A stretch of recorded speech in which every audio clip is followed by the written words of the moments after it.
Good evening. Good evening. We'll call this the regularly scheduled Granville County Board of Commissioners meeting to order. This is our Monday, May 20th, 2024.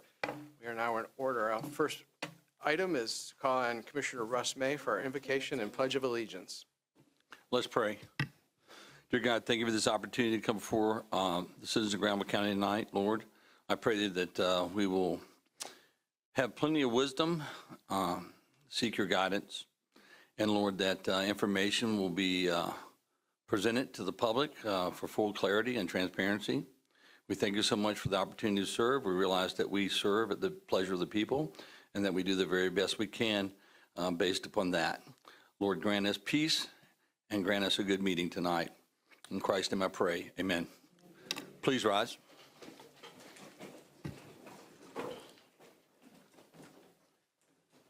I pledge allegiance to the flag of the United States of America and to the republic for which it stands, one nation, under God, indivisible, with liberty and justice for all.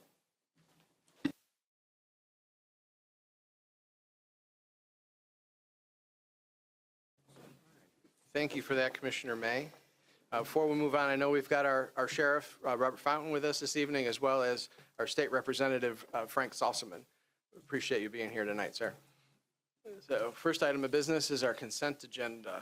What's the pleasure of the board? Mr. Chairman, I move for approval of the consent agenda. Second. Got a motion by Commissioner Tony Cozart, seconded by Commissioner Zelotes J. Are there any questions on the motion? Seeing none, all those in favor of the motion signify by saying aye. Aye. Aye. Any opposed, like sign? Motion carries. All right, next we're right into public comment. Remember, when you come to the podium, please state your name and address for the record. You'll have 3 minutes to state what you'd like to say there in public comment. Please be cognizant of everyone's time. We do have an additional public hearing tonight. So our first speaker is Mr. Michael Mohammed.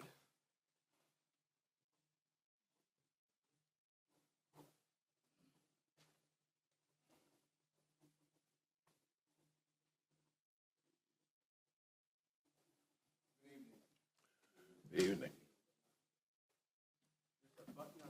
Sir, if you'll please press that. Yes. All right, thank you. Okay, once again, there are concerns about county commissioners Name not and address. providing enough financial Name and resources. address. Say again, sir? Will you please state your name and address My for the name is record? Michael Mohammed, P.O. Box 583, Oxford. Thank you. I'd like to speak about concerns about the county commissioners not providing enough financial resources and support to the sheriff department. I'd like to say that unlike any of the previous sheriffs and sheriff administrations that we have had in Granville County, there's never been a sheriff of Granville County that has been subjected to such severe attacks, heavy scrutiny, and disrespected by members of this commission as Sheriff Fountain. So the question is now, is there another standard for this sheriff? Or is it because Sheriff Fountain is the first black sheriff of Granville County after nearly 3 centuries? And it seems that members of this council can't seem to come to terms with it. We have observed Commissioner May and Karan being very disrespectful to Sheriff Fountain, right here on this forum. Yet you gave former Sheriff Wilkins the utmost respect, gave him everything he asked for, while he ran a criminal enterprise right under your nose. So I would like to draw a comparison with Sheriff Fountain's administration and former Sheriff Wilkins, since they were the elected sheriffs and not appointed. Between 2014 and 2019, as a representative of the NAACP, we initially took our complaints to Sheriff Wilkins about the severe corruption within the Granville County Sheriff Department. But of course, the concerns fell on deaf ears. We learned that Granville County Sheriff Department under Ben Wilkins had developed this peculiar culture, a racist culture actually, against Granville County's black citizens. There were many race-related complaints lodged against this department. Increases in Fourth Amendment rights violations, unreasonable searches and seizures, bogus search warrants, illegal use of informants, planting drugs, rogue deputies trafficking in drugs, all under former Sheriff Wilkins' administration. And yet this council supported former Wilkins to the hilt.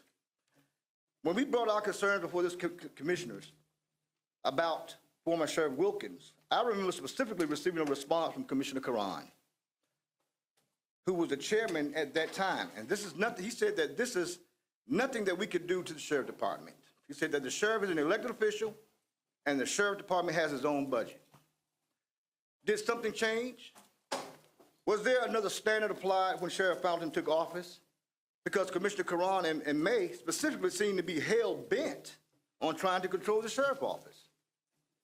You all gave former Sheriff Wilkins free run of Granville County, do anything that he wanted to do, and the council didn't even open their mouths. In fact, it was acceptable that Sheriff Wilkins do whatever he wanted to do as long as the illegal drug money thing was flowing. Remember, Brenda Wilkins Criminal Enterprise ran a so-called drug task force. But the drug task force officers like Coffey and others, they became the drug dealers. This was the type of sheriff administration that this council supported. While we were in the process of requesting the Attorney General's office to intervene in the affairs of Granville County and government, it was then Brenda Wilkins and members of the criminal enterprise were finally brought to justice. And because the corruption within the Granville County Sheriff Department was so severe, DA Michael Waters had to dismiss many charges brought by Sheriff Wilkins' administration. And yet here we got Sheriff Fountain, elected.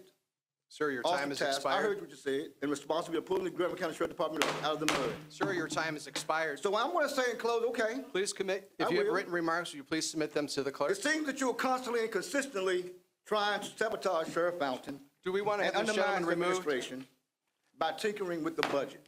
You hear what I said, and thank you Please very have a much. seat. Thank you very much for your Thank you. comments. If you have written comments, you please submit them. There's a large timer on the screen. When it goes red, that means your time has expired. It starts getting red as the 30 seconds is going down. Should have pointed it out first. I'm sorry that I did not. So the 30-second timer on the screen, as it turns red, that's your time about to expire. When it becomes completely red, your time is up. For the record, Commissioner Russ May was not on this board during Brenda Wilkins' tenure. I'd appreciate it, sir, if you could present facts to present facts. You've had your opportunity. You disrespected this sheriff on his path. All right, so our next Your point is our next speaker incorrect. tonight is,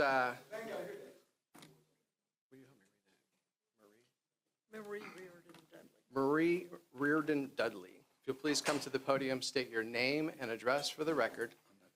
And if you look at the screen as you're speaking, when it starts to turn red, that is your time expiring. Thank you. Thank you. Good evening. My name is Marie Reardon Dudley, address P.O. Box 2169, Oxford, North Carolina.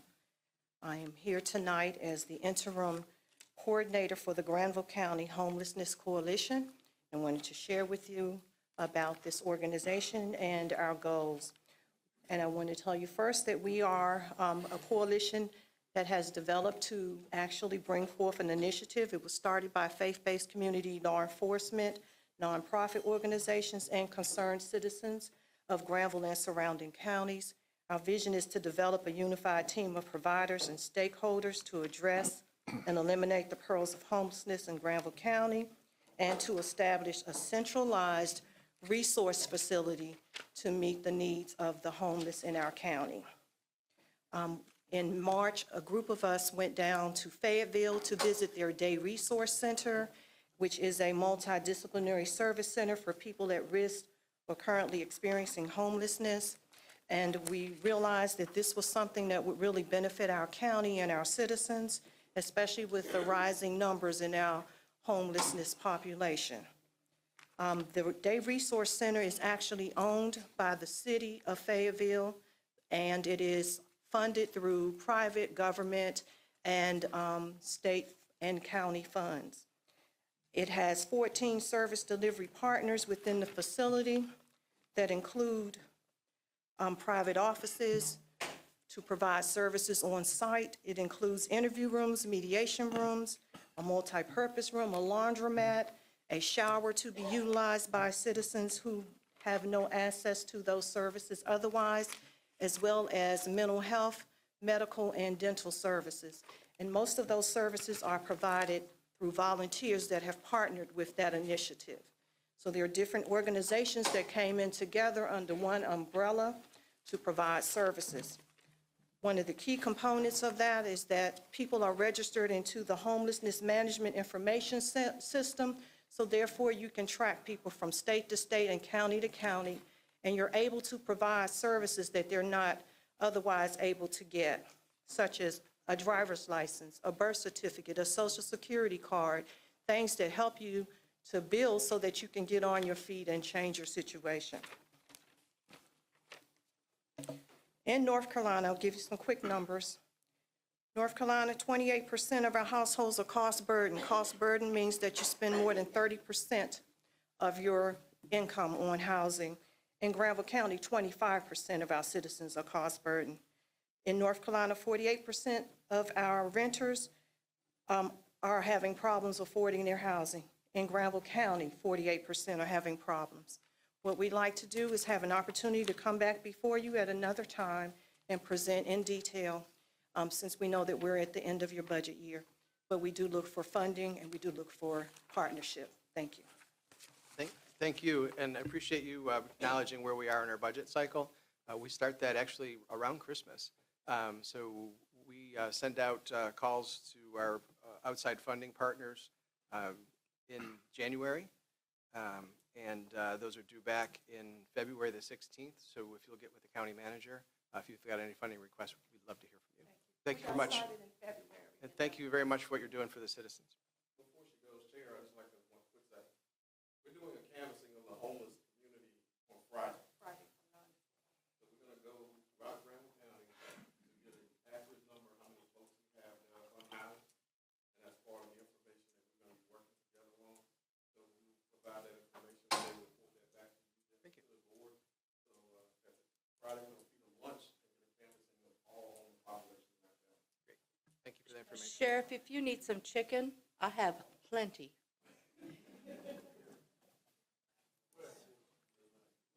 Our next speaker is Ms. Alice Meese. Please come to the podium, state your name and address for the record. You'll have 3 minutes to talk. When the timer on the screen starts turning red, that's an indicator that your time is expiring. Thank you. Good evening. My name is Alice Meese at 1103 Lake Ridge Drive. I'm just up here tonight to make some comments after being with a neighbor experiencing. It has to do with property taxes. I live in the Falls Meadows subdivision. The commissioners know me. I'm in here before about well water, other numerous things to advocate for my community. It's one thing after another. We have large community wells going in next to us that may drain our wells dry and make our houses unlivable. However, when the property taxes came through, I found out tonight, lo and behold, now get it, I was a banker for 20-something years, then I did a career change, became an oncology nurse. But during the banking time, I did take just one appraisal course at St. John Fisher College, got an A. What I found out here is they just looked at our subdivision, and a bunch of people, when the market was going crazy, they decided just to get the heck out. Too many things. Thank God for Sheriff Fountain. I just met him after he got elected. I talked to him, had him at my house to meet and see some neighbors. We told him about the drug problem in the area, because down there in southern Granville County, we do have a large drug problem. There's a trailer, and the gentleman is now still in jail. That is good, because they're building new houses kind of across the street from the drug trailer. Now, for some people, it may be nice to have the drugs across the street, a little cocaine, a little fentanyl, whatever you would like tonight. You could walk across the street and get it. However, we don't appreciate that down there, and I do appreciate you trying to help us out. But what I'm here to say is, on the property taxes, you usually just do not pick one subdivision. Like a lot of people, I'll be here 19 years in June, and in my house, and it's like, they get sick, it's well water. First, we had to fight for the roads, because the roads, that was a lack of oversight by the county.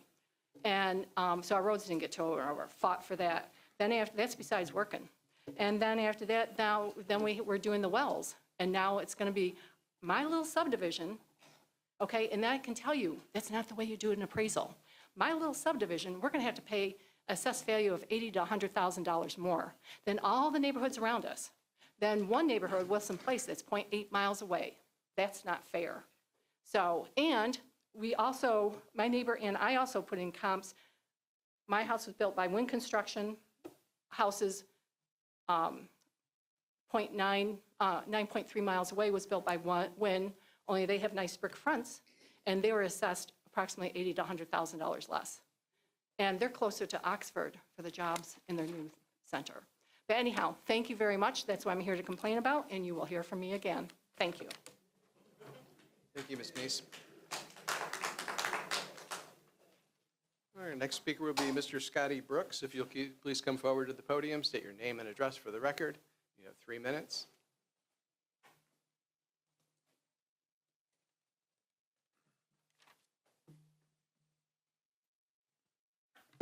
Scotty Brooks, 104 Smith Street. Good evening. It's come to my attention that this board sent a letter to the Granville County School Board asking them to sell 27 acres of land for $1. Now, that's akin to me coming to you and asking you, will you sell me your house for $100? I got it right here in my pocket. I can give you $100 right now for your house or $50 for your car. You would look at me like I'm on the hardest street drugs available because it sounds crazy.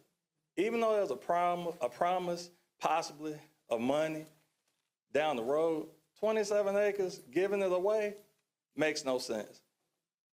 And we have sat here as citizens of Granville County and watched the school board dismantle every historical Black institution in education. Joe Toller, gone. Harley, gone. Mary Potter, gone. C.G. Cradle, still alive. West Oxford, still alive. There's a problem with that. And don't worry, I will be going to the school board to talk to them about that at a later date. But the problem I have with this board, it seems that that's a strong arm tactic. You know, they're cash strapped, so you offer them, a pittance for what that property is really worth. How much is that property worth on the open market if somebody wanted that 27 acres where that sits? So what I'm asking is that you leave the property with the school board and you work something out. Because what we don't want to see, and we've seen it happen right here in Granville County, we don't want to see them create a charter school where if you look at the demographics, the numbers look like right after Jim Crow, right after they integrated the schools. And if you don't believe me, look at the demographics for Oxford Prep. And it looks just like that. So I know the southern end needs what they need, and the northern end needs what they need. But what I'm telling you is there is no way the citizens of Granville County would go for a deal for selling that property for $1. Thank you.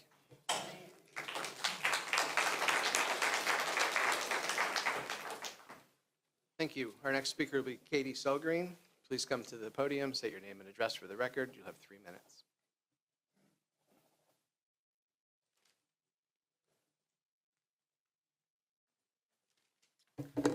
Caitlin Selgren, 1098 Lake Ridge Drive.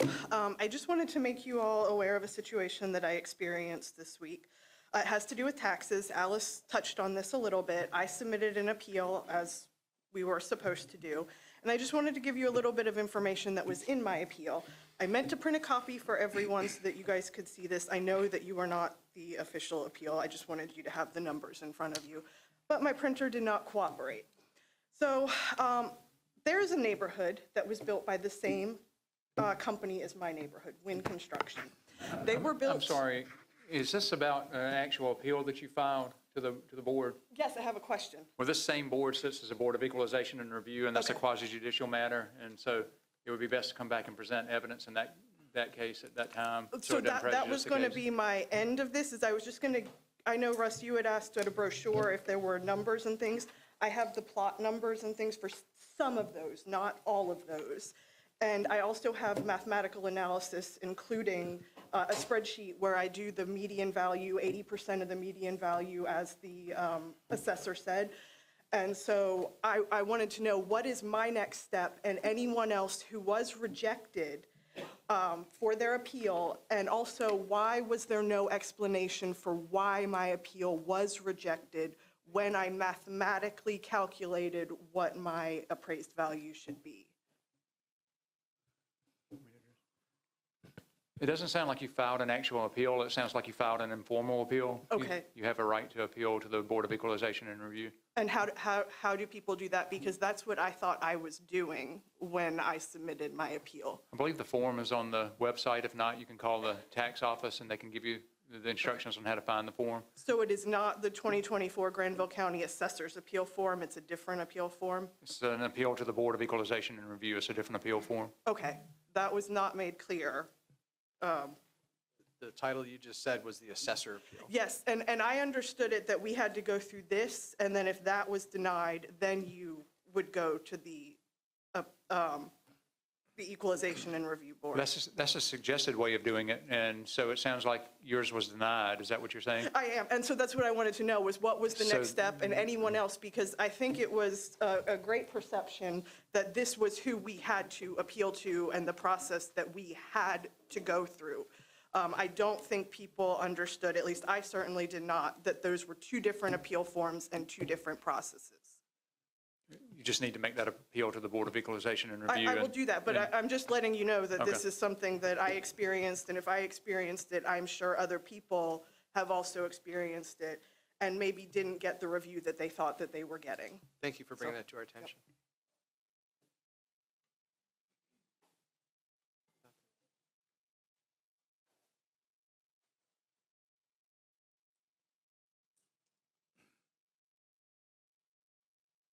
All right, our next speaker will be Baba Carr. Please come to the podium, state your name and address for the record. You'll have 3 minutes.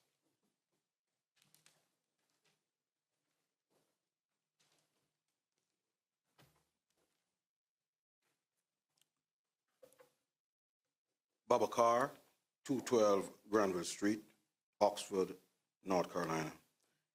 I'd like to lend my voice to two issues: the selling of the Hawley School and the cutting of the sheriff's budget, which I think should never be done. I believe that in the purpose of education, that the school of G.C. Hawley should be given to the school board to do as they see fit for the people.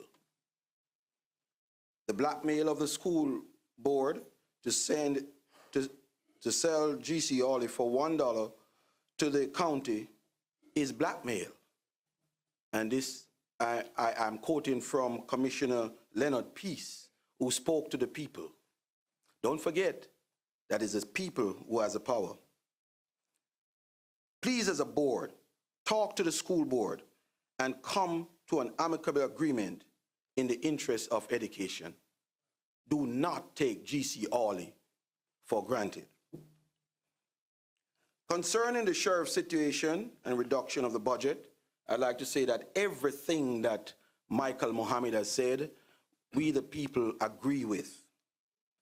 Please also allow the sheriff to have his full budget and continue to support him. We the people support him. We are watching you. We are the ones with the votes. And at a later moment, we will use our vote. Bye. Thank you.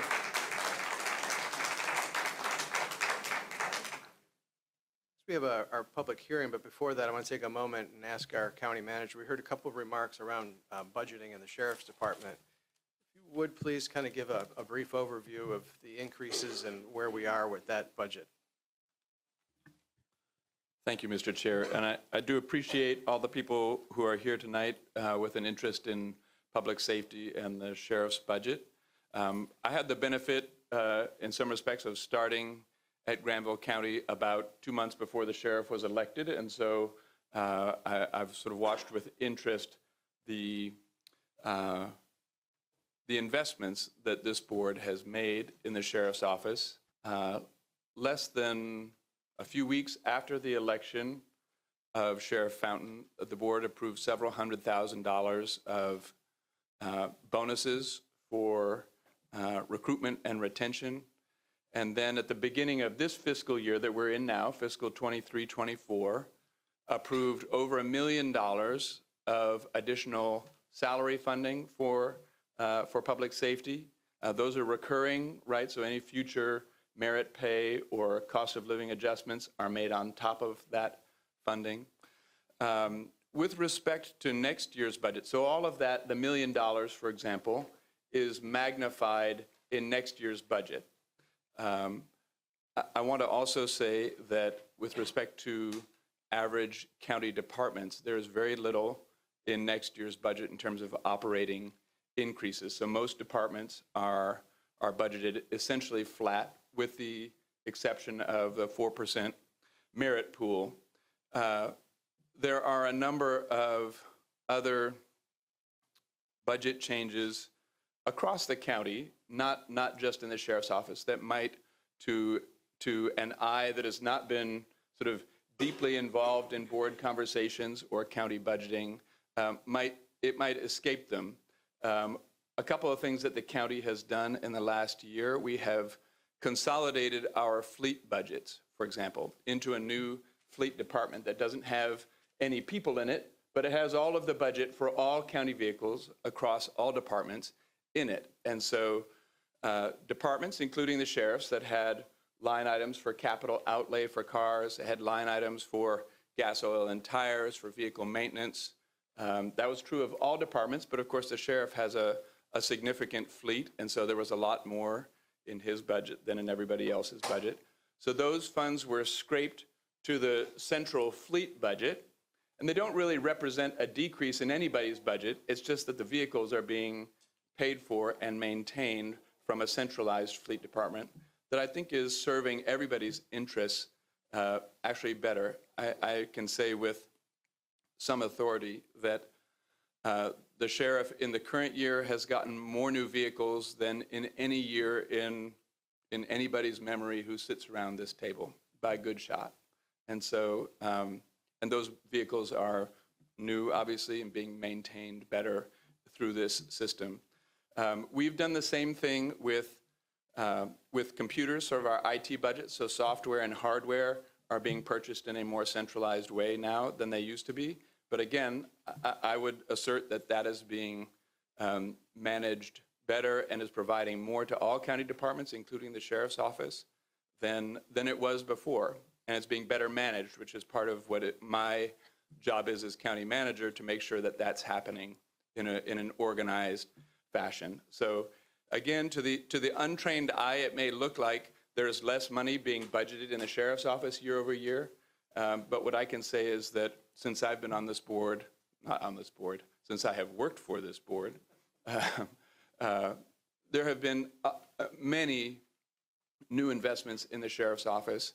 Next year is a tough year for a lot of departments, but the sheriff's office is essentially flat, just like a lot of other county departments. And so I appreciate the opportunity, Mr. Chair. And also, as always, I'm happy to talk to any citizen or the sheriff or any department head about concerns that they may have about some part of the county budget.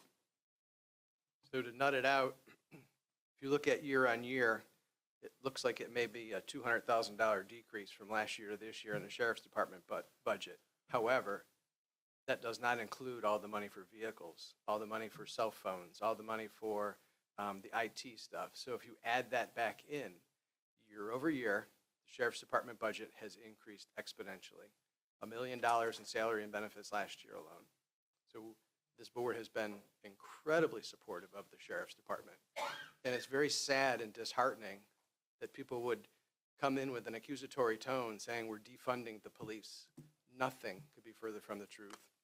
This board has invested in our sheriff's department and our people. We pay more now than we had in the past. We've given them every opportunity, and I don't think we've ever said no. And if asking someone a question to represent the citizens of this county is a wrong thing to do, and we should just sit up here as rubber stamps, I don't know if that's the kind of person you want sitting on this board. Asking a question doesn't mean you don't agree with what they're doing. Asking a question sometimes is the edification of the public to better understand what they're doing. It would have been nice if the public was aware of the fact that we scraped all the vehicle costs out of the sheriff's department budget. And when you look at it as looking at it numbers-wise, it looks as though it's gone down a little bit. It's a lot of money for vehicles. And if you've seen them, they're really nice-looking vehicles. Mr. Chair. So I was not a commissioner during Sheriff Wilkins' tenure. Once I got on the board, I carefully reviewed the matters that had occurred. It was not good. The DOJ and Treasury funds were suspended. Working with this board and the county attorney, we worked tirelessly to get those funds back on the active roll. And there were literally hundreds of thousands of dollars in the DOJ and the Treasury funding. Through that process, this board also independently audited those funds on 2 occasions.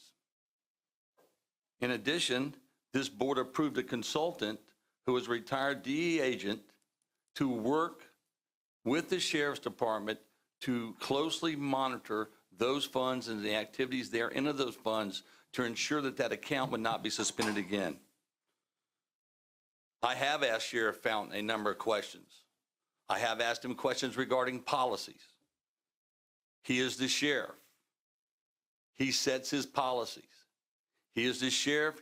He hires and fires his personnel. The county board has nothing to do with that. But in establishing policy, it is only fair for the citizens of this county that we ask questions as to how that policy may impact funding. And when it impacts funding, why and how? Those questions have been asked. The sheriff has responded. Nothing wrong with that. It's a give and take process. I respect law enforcement. I respect law enforcement officers. I respect their families.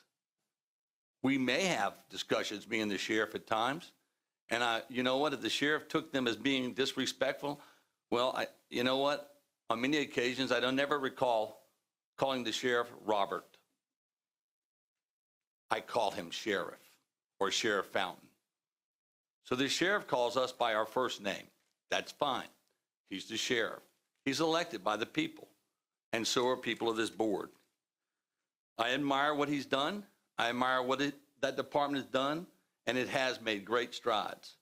But it will not stop me from asking what I believe to be legitimate questions when it comes to cost and expenditures and things of that nature, even when it's unpopular, because that's what you're elected to do. As you will find out as we further discuss tonight, you'll find out the difficulties of managing a budget and the issues and concerns that we have for all of Granville County. Finally, to the sheriff's family, if this board is in any way disrespectful to you, we apologize, but I am not aware of this board openly disrespecting the sheriff or his family. In fact, the sheriff brought forward to this board and asked this board if his son could be hired as a detention officer. This board approved it unequivocally. Only question asked was, what was his background and what was his qualifications? As we would anybody, because by law, if I understand it correct, County Attorney, the sheriff does have to seek county commissioner approval to hire a blood relative. And so we followed the law. So I hope that we can move forward from this, and I hope the misinformation can be cleared up. But when I'm accused, and by the way, I'm at 32 law enforcement, I've been 32 years in law enforcement, both at the local and federal level. I understand the seriousness of the job, but to be accused that I took part in some nefarious conduct to cover up things the previous sheriff's done is a despicable statement to make. Unfair, untruthful, and not factual. So to sit here and think that I'm passively going to take that because someone has the podium, I won't. Nor should you, and nor would you. This board has tried to act in the most honorable way it could and has exceedingly supported the sheriff. In fact, I'd like to know one thing we defunded the sheriff from. Mr. May, I appreciate your comments. We're going to get back to our meeting. Mr. Chairman, before we get back to that meeting, may I make a comment since everyone else is allowed to do so? I see this wonderful building being filled up with all of these wonderful people who have concerns and are willing to hear and listen to what's going on. But I guarantee you, when this meeting is over, including a gentleman running for this office, 95% of you all will be gone. And you will not hear any of our comments or any of our concerns. Thank you, Mr. Chairman. Okay, so past performance is no indicator of future performance. As indicated at our last meeting, we had a packed room, and I think there was 3 people left. I'll call out their names if you'd like me to. But we all have an opportunity at the end of this meeting to give commissioner comments, and we'll go ahead and stick with that. And I will have many to talk about, especially with GC Holly.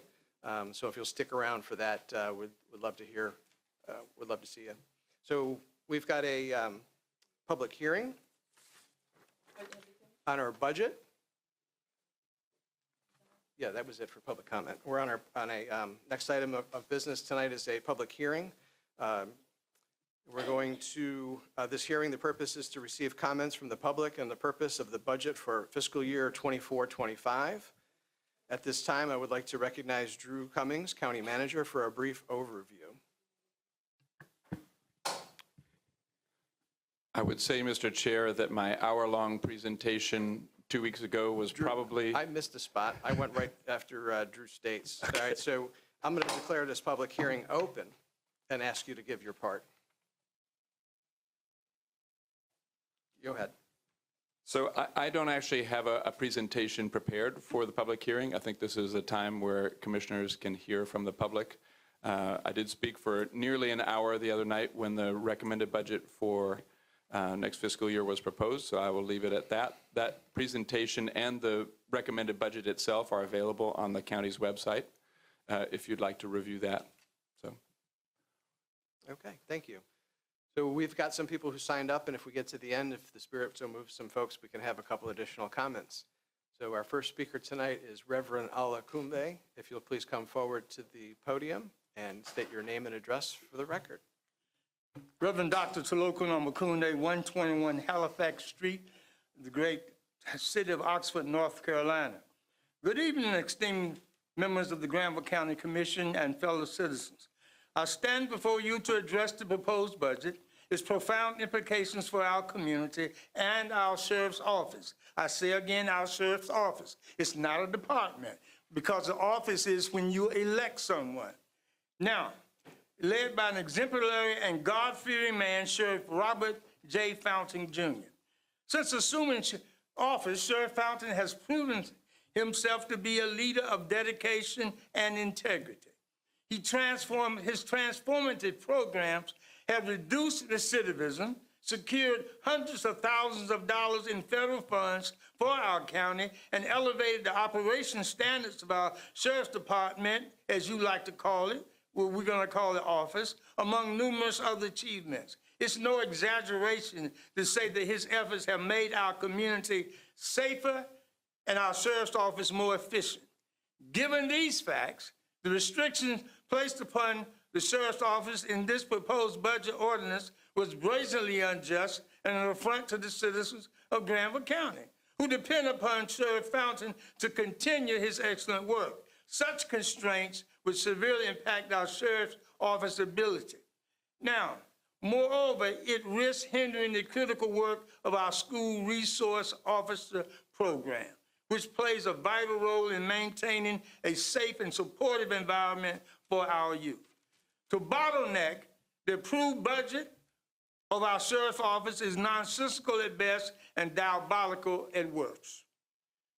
To that point, let's address the elephants in the room. Sheriff Fountain holds the distinction of being the first man of color to hold the office of sheriff in the 278-year history of Granville County. It is impossible to ignore the undercurrents of discrimination that have historically sought to undermine leaders of color in our community, and it would be naive to think that these forces are not at play in this attempt to enfeeble Sheriff Fountain and his officers. To any who stand with the men and women of color in Granville County and who understand what Sheriff Fountain leadership represents, don't let the pretense of physical oversight prevent you from seeing the vile machinations of prejudice at work within this budget proposal. The people of Granville County elected him because of his vision, competence, and commitment to justice. To hamstring his efforts now is to betray the trust and will of the voters. I urge the County Commission to amend this budget, to work with the Sheriff's Office to find a solution that ensures it can continue the sterling work that has characterized this operation under Sheriff Fountain's leadership. My friends, we cannot expect law and order to prevail if the county commission uses this budget proposal to handcuff the man who wields the handcuffs. Thank you. Let us work together for a brighter, more equitable future for Granville County.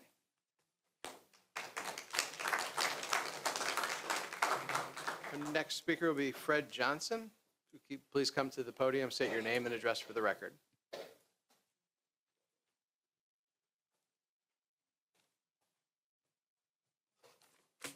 Good evening. Thank you. My name is Fred Johnson, 311 9th Street. Hey, Tony. Butner, the great town of Butner, North Carolina. I'm actually a fairly new resident. I've lived there about 3 years. But my older brother, who's an ancestry person, flew down here and spent literally 16 hours in the Oxford Library, and we are ancestors of the Howards of Granville County. The guy at True Value knows who they are, by the way. So I am here tonight to support Down Home's Be Smart, Expand Carts campaign. I want to start off with a comment that was made earlier by this gentleman over here regarding the core value of government and transparency. I've had a very difficult time on the CART's website figuring out who its board members are and when its public meetings are, because we would like very much to collaborate with them on expanding our transit system. So as my representatives of the county commissioners, if you could please ask them to place on their website their board meetings. It is a quasi-public agency, and I believe it should be easy for us to figure out when their board meetings are. So I'd greatly appreciate it if you would consider asking them to make that public. And I understand CARTS is an organization with very limited resources. They probably don't even have a person who works their website, and which is why we're asking for more funding for them so that we can expand our transit system in Granville County. As the person spoke earlier about our homeless population, Granville County has 4.1% of its population of households, not individuals now, households without a vehicle. Yet our land mass is larger than Vance, Warren, and Franklin individually. We have 538 square miles, which surprised me when I looked that up. I thought Warren was bigger. But actually, Granville square miles is more than Vance, more than Warren, more than Franklin. It has a Medicaid population of 13%, and that was prior to expansion. Expansion brought 2,000 more people into Medicaid in Granville County. Yet, we only have 2 transport providers for all of Granville County in the Medicaid managed care system, neither of which is CARTS. So we'd like to ask you all to please consider, and I recognize that we weren't here in December, but we'll be back, that we look at how we can expand our transit system. And finally, about a year ago, the museum in Oxford had a wonderful exhibition on the train system that operated in our county back in the 40s. And there literally was trains going back and forth between our towns. So I'd like to recommend, in the expansion of the CART public transit system, that we begin looking at shuttles that would go between STEM and Butner and Creedmoor and Oxford. I personally like to shop in Oxford. It'd be nice to get on the bus. 85 is becoming a mess and very dangerous. So thank you very much for your time. Thank you, sir.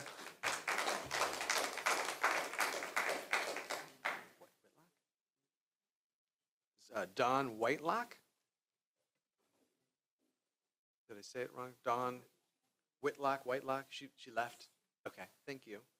Our next speaker is Laura Ulrich? I butchered your name last time, too. Dr., right? Uchik, Dr. Uchik. I am a doctor. Yes, State your name and address for the record. I sure will. My name is Laura Uchik. I live at 106 Grace Street, Oxford, North Carolina. I too am here with Down Home North Carolina to support our CARTS expansion campaign that we told you about before. So I'll try to keep it short. I'll time myself. So I'm a physician at a federally qualified health center. We span Granville, Vance, and several other rural counties. And I just, again, want to underscore how abundantly clear it is every single day how transportation is such a fundamental and key determinant of health and wellness. Not a day goes by that somebody misses a visit due to not having transportation, that somebody tells me they lost their job because their car broke down, that they can't get to the grocery store. And it's really incredible how a single transit breakdown can kind of lead to a chain reaction that leads to something like a substance use relapse or getting behind on rent and losing your secure housing. And that's especially true for people who are living without a safety net. We are really hoping to collaborate with you on this, where we didn't intend to have this be an antagonistic process. And our ask really is for Granville County, as well as the other regional counties, to increase their funding of this program that we all share and collaborate on, which is really beautiful to be sharing transit in these rural counties. But I live in Oxford, so I can only ask my county commissioners. And we are an Oxford organization, but we absolutely hope that the other counties can rise to this occasion if Granville is able to increase its funding in support of the incredible CARTS program, that can be something that can even further grow beyond our boundaries. We're not advocating for a tax increase. Y'all are the budget experts. You know far more about this than I ever could. This is a new world to me. I'm an expert on other things. And so I would love to hear your wisdom and guidance on how to expand this program, because as the county expands, it will need to expand. Public transit is going to have to expand in Granville County. There's a lot of federal public transit grants. Again, not my expertise, but I do know that they're abundantly available. Is that something that we can consider? Is there another department that has excess funds that don't need to be used this year that could be reapportioned to CARTS? And finally, even if there were the need for a tax increase, we've got about 60,000 residents in Granville County. We're asking for $250,000 extra dollars. So that's like $4 a person a year, which, that seems reasonable to me, to significantly expand our public transit, something that would benefit all of our communities. Or let's say it's the wealthiest 30% of folks who live in Granville. That's $8 for the top 50% a year. And I don't think that's too much to ask for something that would transform our community and really make this a more livable, enjoyable, and healthy place for everybody. So thank you for your attention for this really urgent and important matter. Thank you. So, next speaker is Mr. Brad Oldenburg.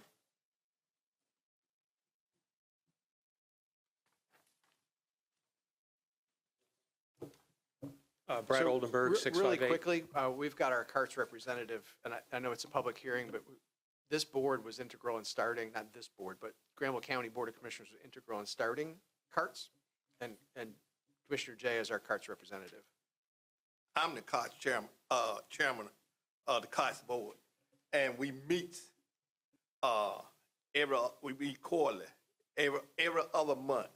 The second Tuesday every other month at 6 o'clock at the CARTS building. I know you asked us for $250,000 to our budget. Have y'all asked Warren County, Vance County, and Franklin County yet? No. I know y'all don't live in no other county, but we are set up on a 4-county regional system. Everything is done equally. If Graham County give $250,000, then it is right for Vance, Warren, and Franklin to do the same thing in the same situation. But as of last Tuesday, y'all haven't asked Warren, Franklin, or Vance County for the $250,000. Because when I mentioned it to them at our board meeting last Tuesday, they say they haven't heard anything about it yet. Next. So, but if you need to know any more information, we have public comments. You come and speak at our meeting starting at 6 o'clock, the second Tuesday in every other month. We just had for May, it'd be July, our July meeting. Okay. So we're going to return back to our public hearing on the budget, and Mr. Brad Oldenburg, mash your button, you've got the floor. Brad Oldenburg, 6588 Huntsboro Road in Oxford. Almost a year to the day from today, I was up here speaking about the very same issues that have been brought up tonight around the budget and the Sheriff's Department. As has been pointed out by some of the commissioners before, a lot of work went in ahead of the election and after the election in terms of funding for bonuses, salaries, retention bonuses, recruiting bonuses and the like, cars, machine guns, shredders, destruction devices, all kinds of stuff. I've been to probably 95% of the meetings here. I have never heard a request from the Sheriff's Office be denied. Questions, yes. Some given back, maybe come back with some information, but I am not aware, and I would welcome any input from anybody here to say any request was ever denied. I am not aware of one.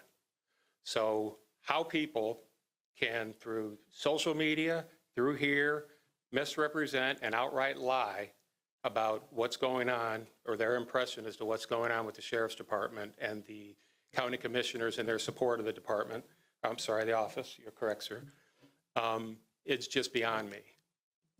A lot of the faces that I see here tonight are the first time I've seen them here. Maybe we need to start coming more. Maybe the county commissioners need to be more open, or, do something more to get people involved. Maybe the sheriff can participate in that as well to get more people involved. But there's a lot of misinformation out there, and it doesn't do us any good with the accusations that are made and whatever. So I would hope that now with the response that I think I heard one of the commissioners say earlier, that the sheriff, or I think it was the county manager, that the sheriff came back with his perhaps updated proposal or budget or whatever, and it's being considered. Let's get that information out there, and let's make sure that the people have the information and the truth, and stop the, I'm just going to say it, stop the lies. Doesn't do any of us any good, and I don't know how, I don't know how you guys do it, right? I mean, it's tough. It's tough. And every department, every office has to come with a budget, make their justifications, make their case. I did it for 40 years in the private sector, right? That's part of the process. And asking questions, as Commissioner May said, is part of the process as well. And I know the sheriff can appreciate that and provide his answers and, get the funding that he needs. So let's hope we can move forward. Let's hope we can cut the rhetoric and the accusations and move ahead in a positive way, because we all support law enforcement in this county. Thank you. Thank you. Our next speaker is Ms. Alice Meese. If you will, state your name and address for the record.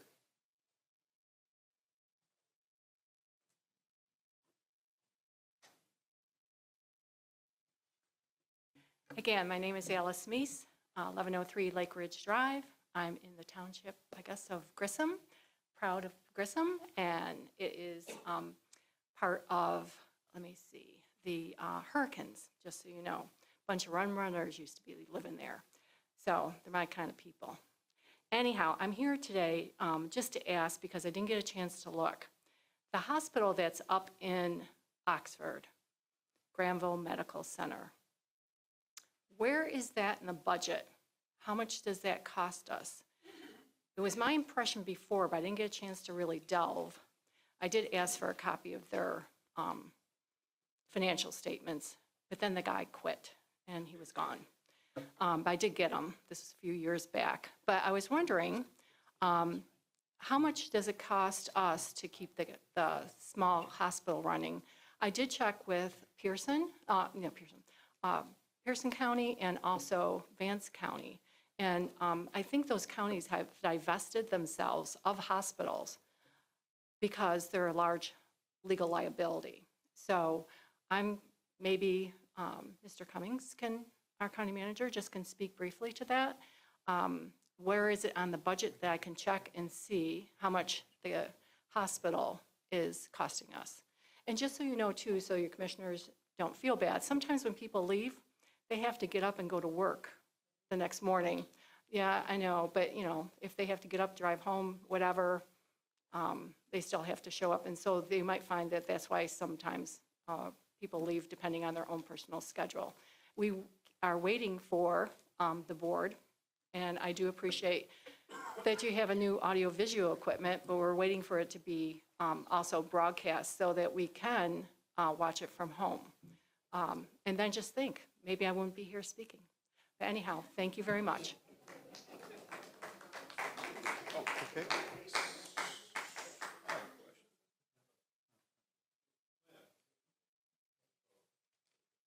So our next speaker is Mr. Floyd Adsett.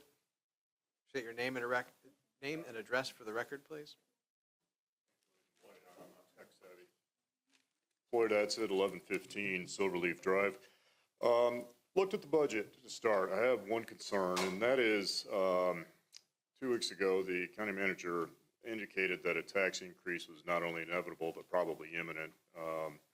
And then looking at the budget today, it seems that he's indicating there are 28 items or areas that increased expenditures are being proposed. I don't know what those are. Some of them may be for basic services, Sheriff's Department, firefighters, and I know the firefighters are not happy with what they're getting.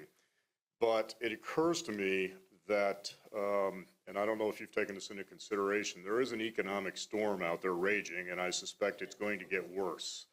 Hope 2008 bad? Probably. 1929 bad? I hope not. But it seems to me this is a time when the county should seriously consider reining in some of its adventures. And I think austerity rather than profligate spending should be the watchword for this commission. I yield the remainder of my time. Mr. Adsett, would you please restate your address for the record? It's written differently on the That would be 1115 Silverleaf. Yes, I'm in Wilton, even though it's a Youngsville address. So you're not at Dovefield Lane? What did I say? Silverleaf? Sorry. I am at Dovefield Lane in Silverleaf In Youngsville? subdivision. Okay, Youngsville? Okay, got it. Thank you.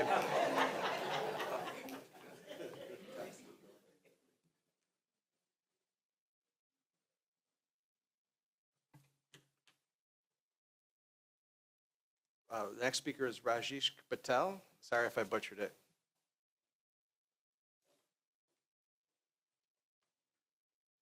And you'll state your name and address for the record and hear how bad I did.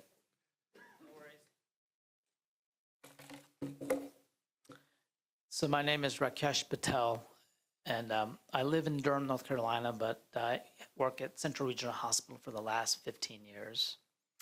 And I'm here on behalf of Down Home, which is a community organization that's fighting for services for rural working people, to speak in support of the CARTS program. It just occurred to me as I was sitting here that what a wonderful opportunity this is for our democracy to be in action, and so folks can come here and get a chance to make public comments.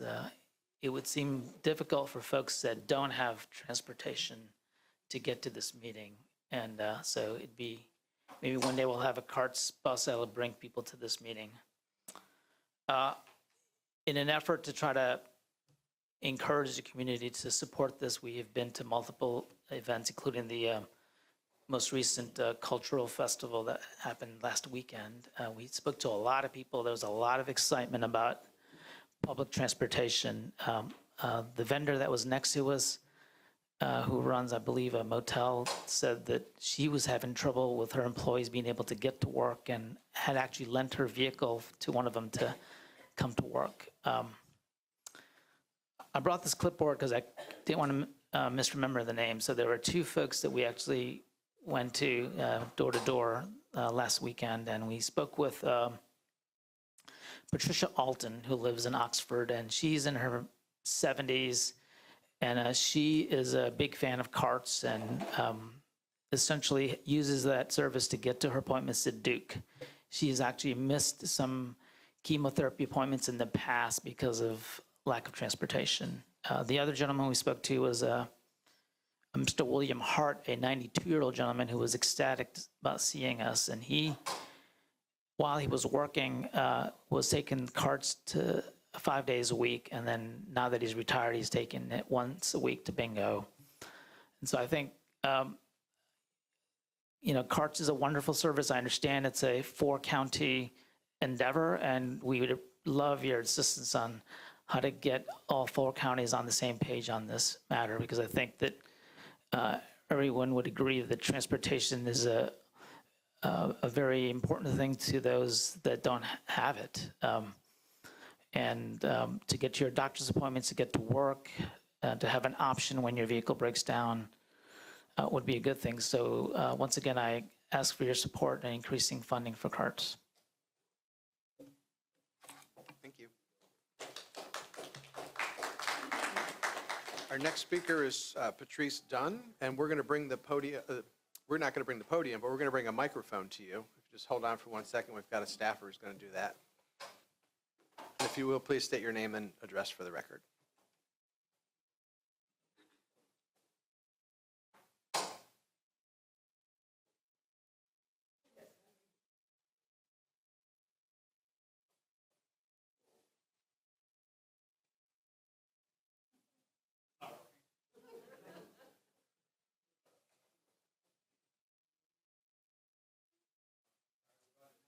You brought a non-working microphone to you. We're going to take a moment. We're going to get another one. So just hold on.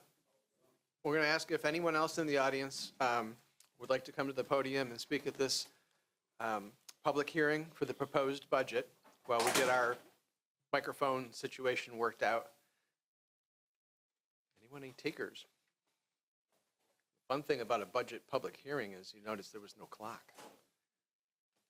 Shouldn't have told you that now, huh?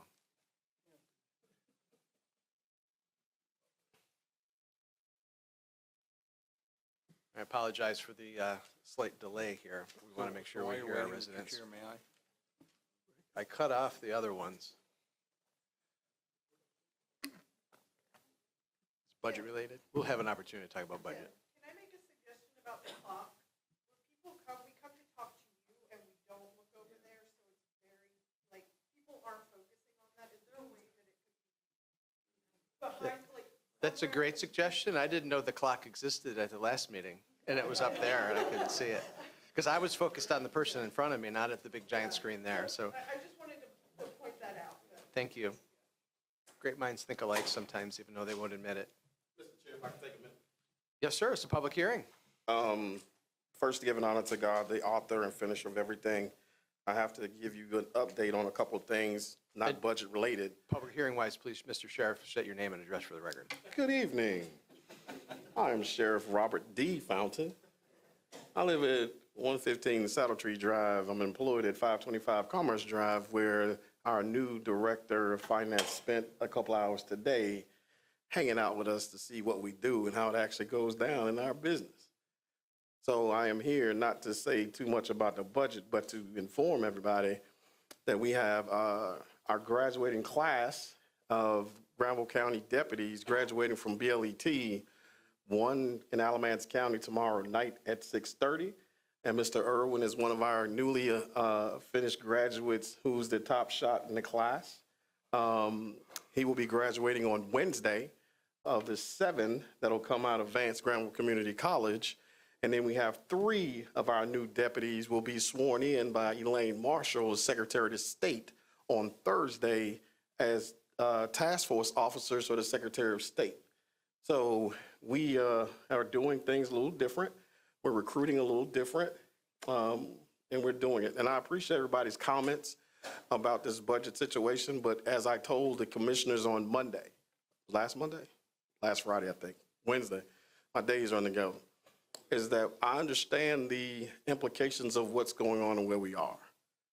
And I think when I walked up, they were expecting something different from me and didn't get what they thought they were going to get. And for the fact of the matter is, whatever Drew recommended, I said, let's go with it. Because at the end of the day, I'm gonna make it work. So the $25,000 that was recommended for us to get as far as the overtime, I'm like, okay, let's make it happen. Because it cuts out the back and forth conversation. I keep a healthy tension with the commissioners because that's my job. Just like Russ said, Commissioner May. I gotta get away from that too, because I expect the same. So I expect a healthy tension from these Board of Commissioners. I don't want nobody to say because I'm the sheriff, they're gonna do it just because I say it. Do we have the autonomy to get things together, do things and work together? Yes, we do. But the healthy tension creeps, and I said this the other day, it keeps us sharp. My staff keep me prepared. Most 90% of the time, you're not gonna catch me too far off on anything. When you go back and I presented the budget of where we spend money, how we spend money, I spend money early. And then I pump the brakes in January. So the reports, and if you look at our percentages of where we are in budgetary spending, we're probably around 87, 88%, 88%. We're probably 1% off. And that's attributed to some of the overtime and retirements that we had. So I will continue to do it that way until we find a different way. I will get what I need from my folks up front, then I pump the brakes in January. And you can go to any public record with request and see how much I've spent on a monthly basis. I do it weekly from my staff, from the finance office. Thank you, and Steve, again. Retirement is coming. But that's what we do. So if you have time on tomorrow night, if you want to go to Alamance County, we're taking a contingency of people up there to see one of our graduates. And then again on Wednesday at 2 o'clock to 2:30, my wife, 2. My wife's son graduates from BLET. So he is going to be one of the dual sworn people that we have. For those that don't know, after July, you cannot hire people and put their hand on the Bible, swear them in anymore. So the days of Andy Griffith have gone. So now we have to figure out a way to hire people, and we're using it through the jail system. So again, I was the first sheriff to ask the county commissioners the appropriate way to do business, the right way to hire my son as detention officer. So he'll be a dual sworn deputy and detention officer. And the vision is to fill the whole agency with dual sworn individuals. By state statute, they can have 2 appointments. So that's what we're going to do. We will utilize the system as is. We will work within the system to continue to make Granville County a safe place to live. You will see us in more places because you see my folks out there. I got people complaining that I got too many people on the streets now. So imagine that. So out of 66 sworn deputies, we're at 58. I got 3 working certifications, and I got 2 in the pipeline to get hired. So as soon as the July opens up, my last 2 vacancies will be full with certified deputies, and all 66 will be sworn and certified, and some may have dual certifications. So with the county's help and the budget you guys are going to put together, Ms. Sue, we're going to do what we do. We're going to keep Granville County safe. We're going to make things work. Well, and a healthy tension is what I like. Sheriff, I got to meet a young man this morning that's going to be one of our newest SROs. And let me tell you, if I was a child in any of these schools having a problem, I'd be crawling in that man's arms right now because he could take care of it. I know he could. Mr. Perry? Yes, he was awesome, and I just can't wait for him to get in those schools. Yeah. So, and that's the thing. I intimately try to know all of my folks to have an understanding of who they are. And I think they can call me and ask me. He was scared about the test. You got that fixed yet? So Erwin was scared about the test. I'm sorry. And he texted me, Sheriff, I don't know. And I have the confidence that they're going to be productive. And he walks across the stage with his certification on Wednesday. And I'm proud of you, sir, and my team. Thank you.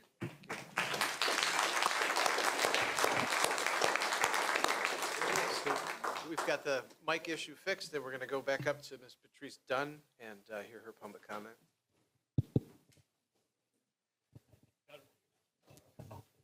Yes, my name is Patrice Dunn. I live at 108 Halifax Street in Oxford, North Carolina. A resident here for many years, and my father was here before that time. But I speak also in support of our sheriff, of which I think has given an eloquent speech thus far, his explanation of what's going on. And I would just encourage him and encourage the board, let us know, as you see the interest of people here tonight, so many people, when we get into certain subjects, we retain those who look into the details of it. We want to understand what's going on. I think he's bringing some new ideas. I think we need new ideas to take place. And so I would encourage the sheriff to let us as supporters know it endows the opportunity that exists. I think we're doing some exchanges in housing that we can earn additional income without having to cost the county more costs, as I understand it. We need to see the details on it. New ways to generate revenue without just raising taxes. So my support, and I encourage Fountain as well as the board to make sure the residents can see these numbers. We do read the details. Thank you. Thank you. So we've called a couple times for additional public comment, and just want to make sure that we give everybody an opportunity. Now, the board. Board have any questions or comments, I suppose would be. You know, I substituted a charter school, and when you ask a small child if they have a question, it's not a question, it's always a comment. So we'll go ahead with our board questions here. Anyone? I just wanted to touch on a few things we talked about. Mr. Chair, is it okay? Carts. We've been talking about expanding carts now for over a year, working with carts to see if we can receive grants similar to the grant received by Oxford. The difficulty we're having is that the sizes of municipalities of Butner and Creedmoor are not large enough by themselves for us to obtain grants. So we're still working on that, but it is a work in motion. $250,000 may seem like a little bit of money. It's a lot of money when you're looking at the scope of our budget and you're looking at the deficits that not deficits, but the difficulties that we have with our budget and the challenges that we have in the county. So just want to make sure that the carts matter has been something this board has been discussing back and forth for a considerable amount of time, and even asked to get some additional details. If you could, County Manager, just kind of talk for that just briefly. And then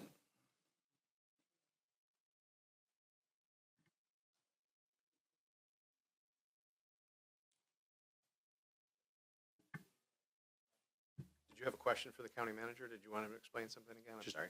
Discuss what we've worked on with the carts. Okay, so that's been another organization in a little bit of flux since I started here. Last year, CARTS had some financial challenges, and Granville County and the other 3 counties stepped up in a significant way to keep CARTS whole. I heard from our commissioners during that process that the value that all of our commissioners put on CARTS, they know how important it is for Granville County residents. I heard loud and clear, we cannot allow CARTS to collapse or kind of go out of business, as it were.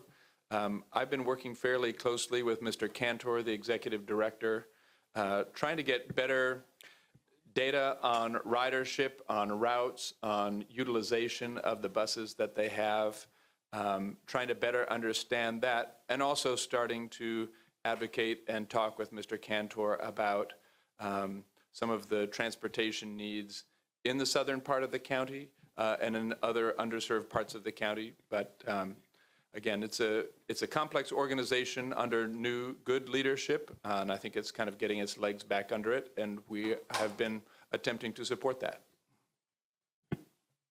Any other commissioners have any questions or comments? Commissioner Jay? Just speaking on COTS, we at COTS, we get anywhere from 795 to 800 calls daily. And we meet those calls. Everyone that calls us, we meet them. We either text them, if you have to go to your appointment in Raleigh, we can't wait to, if you got an appointment on Friday, you can't wait till Thursday and call us to take you for a 10 o'clock appointment on Fridays. That's why some of us are getting a little, saying we missing them calls off it.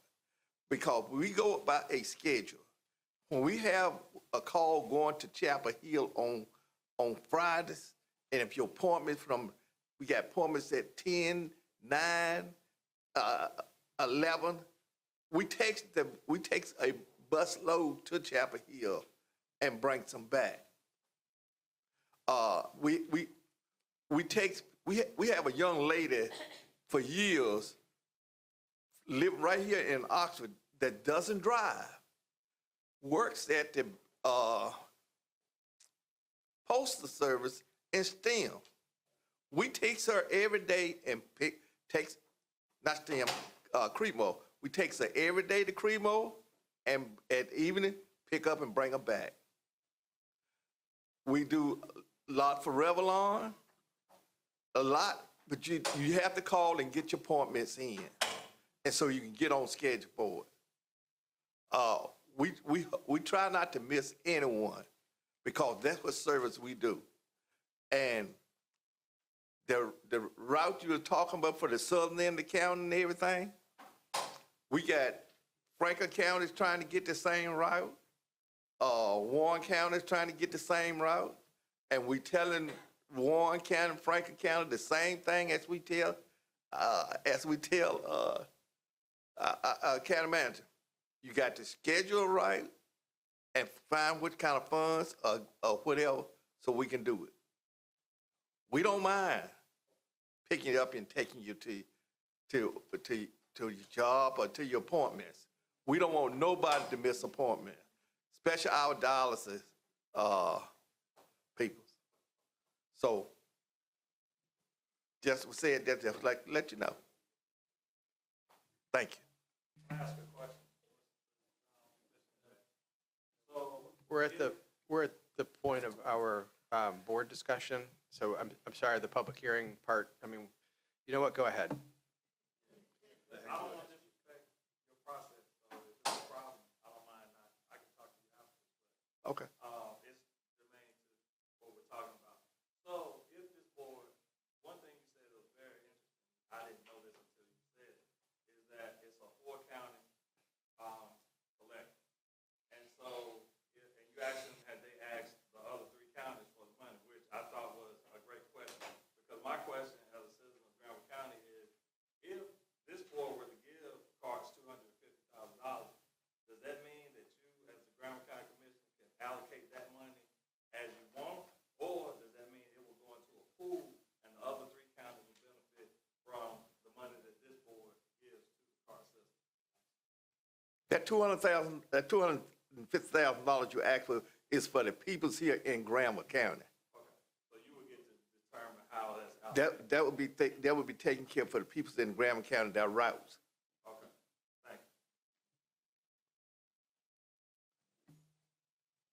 thank you. Commissioner Cozart, you've got a question, comment? Just a comment, and I do want to say, and I think it's important that I say publicly, how much I appreciate the work of our county manager in working with our sheriff since he came. Actually, Mr. Cummings, when you came, we were dealing with serious shortages in staff in our sheriff's office. And I think it's worthy to be acknowledged that our manager worked and brought back recommendations to the board on ways that we could help the sheriff get people. And we have been fortunate to get people from other law enforcement agencies. So I think there may be a lot of information that we have been privy to by being around the meetings and around the table with the manager. I would just like to propose, if there's a representative number, 4 or 5 people, and I'm not speaking for the county manager, but who would be interested in just having an opportunity to sit and walk through a detailed history of how we've been able to do some things to support the department, I would surely be happy to try to be a liaison to make that happen so that you could get a better feel for the kind of support, the kind of dollars that have gone. Public safety is in everybody's interest. And I live out in what I call DC, out in deep country, and I'm really interested in public safety. So please know that invitation would be there. I'll be glad to work with you so that these representatives could go back and share with people the facts on what has gone into supporting Sheriff Fountain in his role as sheriff since he's been in office. Thank you so much, Mr. Chairman. So, any other comments or questions from the board Regarding the budget, regarding the budget? I do, but I'll yield to Ms. Hemman for now. We'll go around the horn and then we'll come back to you. Well, I just want to thank, first of all, Drew and his staff, because I've looked at this budget, I mean, erroneously. I mean, I've just been everywhere looking, trying to find places to cut. And how he's come up with this budget and his staff, and to be able to do all the things that he's done with this, with only the increase that we've had to make, God bless you, man. God bless you. And I'm thankful you're here, because we couldn't do half of what we're doing without your staff and your work that you've done to get this budget down so that people are only paying the certain amount in taxes and not paying a larger amount. So thank you very much. Any comments or questions on this side about the budget? About the budget? I want to speak, but I'll speak about the budget. You did a good job on the budget. Only complaint I have is, but the budget is that ambulance and the ambulance and staffing it. And while I am in the northern end of the county, that we have an ambulance sitting in a building fully equipped and ready to run, with no staff. I think somehow or another along the line, we need to look at that. I have a hard problem with that. We done came and got everything. As it's on saying, the well done went dry. We done went to the well and the well is dry. And ain't nothing else you can come get from the northwest of the end of the county unless you come get me. Thank you. Mr. Wilford?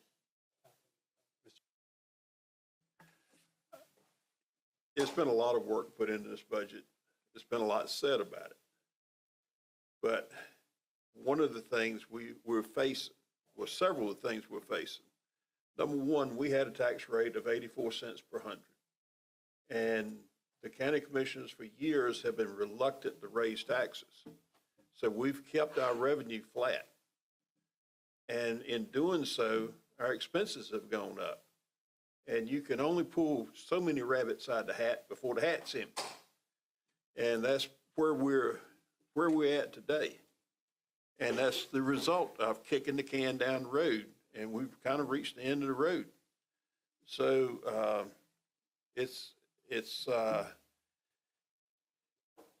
I think we've all looked at the budget. We've all looked at various parts. We sat down and tried to decide, okay, can we cut this? Can we cut that? Anything we cut now, we're going to come right back and raise taxes to pick it up in a year or two. So it's kind of, we're kind of stuck. You know, if we kept the budget flat, we'd have to have a tax increase next year and the year after and probably the year after. So what the county managers tried to do is bring us a budget that we won't have to increase taxes next year or year after. That we can bite the bullet now and we can move forward. Thank you. So, there was a question about the budget. This is the budget. It's available on our website under the Finance tab, which is where you'd expect to find a budget, and you could read this whole big, thick book, and it tells you all kinds of wonderful stuff. We had a question about the hospital. One of only 5 county-owned facilities in the state of North Carolina. Mariah Parham was not owned by Vance County. As you heard, Person County folded Person Memorial. They couldn't keep it afloat. We have a wonderful, wonderful health system. And no, we don't pay to play with Leapfrog. We're working on it, but that rating agency, you give them money, they give you grades. We're not about doing that. We're about quality service. Our center's CMS, the Medicaid rating, is 4 stars. We are an outstanding organization. There was a question from a citizen about how much the hospital gets, and that is on Section 8, page 1, in the tab titled Human Services. It's all online, so when Ms. Alice comes back in, we'll have to let her know. The hospital pretty much pays for itself, and I'll say this publicly. We wash EMS through the hospital. If not for Granville Health Systems, the citizens of this county, to get the 4 ambulances and the one that's a spare ambulance parked up in the northern part of the world, would probably be paying double what we pay right now. There's no way you can run an EMS service for $3.5 million like we do. But thank Lord we have Granville Health System, my hospital, your hospital. We own Granville Health System. And I've used it, taken my family there, and I'm glad that it exists. So you want to know about the budget, learn more. It's in 11th hour, of course, but it's all available online. If you have questions, it's all right there. We do pay indigent care and those kind of things to our hospital, but they pay the freight. The health system has got lots of cash on hand from an accounting perspective, strong fiscal health, and I would stack it up against anyone in the region. So and I'm happy to have our CFO, CEO, whatever your acronym is, here with us tonight. So, and it's also available at our libraries. We had a former commissioner, another Gooch, Hubert Gooch, who used to say that statutorily we're bound to fund a whole lot of things. The only thing that we fund that we're not statutorily bound to fund is the library system. So this book is available at the libraries for your viewing pleasure. So please go ahead and pick it up. Or you can borrow mine. Commissioner Karen, may I? Yes, back around the horn. Yep. I do appreciate the work that's gone on in the budget, but I have concerns. I really think we need to reassess. The budget proposal is an increase of 19% for those that live in the unincorporated part of the county, and 16% if you live in municipalities. I cannot support such an increase. This is further complicated and compounded by the multiple taxes within our municipalities. Home insurance rates increase, the continuing inflation, and the unpredictability of our economy. I'm hopeful we can reconvene for some additional work and find a way to reduce the proposed tax burden. The issues we're facing within our public schools, advanced Granville capital needs, and the implementation of a county capital improvement plan all consist of financial needs that did not occur overnight, but rather over a sustained period of time. Yes, we need to address these issues to include public safety challenges, but I'm encouraging our board to work to design and realign our budget to something that's more in line with our current economic status. What I mean by that is the potential and unpredictability of our economy in the future. I won't mask something like this without stating the obvious. We have real challenges within our county. The schools have not been funded at the rate that we'd like them to be funded. Capital needs of our community colleges have been not funded at the rates we would need it. We've had to sustain increased costs for employees and for sheriff's office employees and people of that nature, because we thought we could compete with salaries less than competitive within a changing environment. Whether you want or any of us want to recognize it, we are part of the Greater Triangle. And we are now facing the real consequences of cost associated with it, as you've actually seen in your tax evaluation.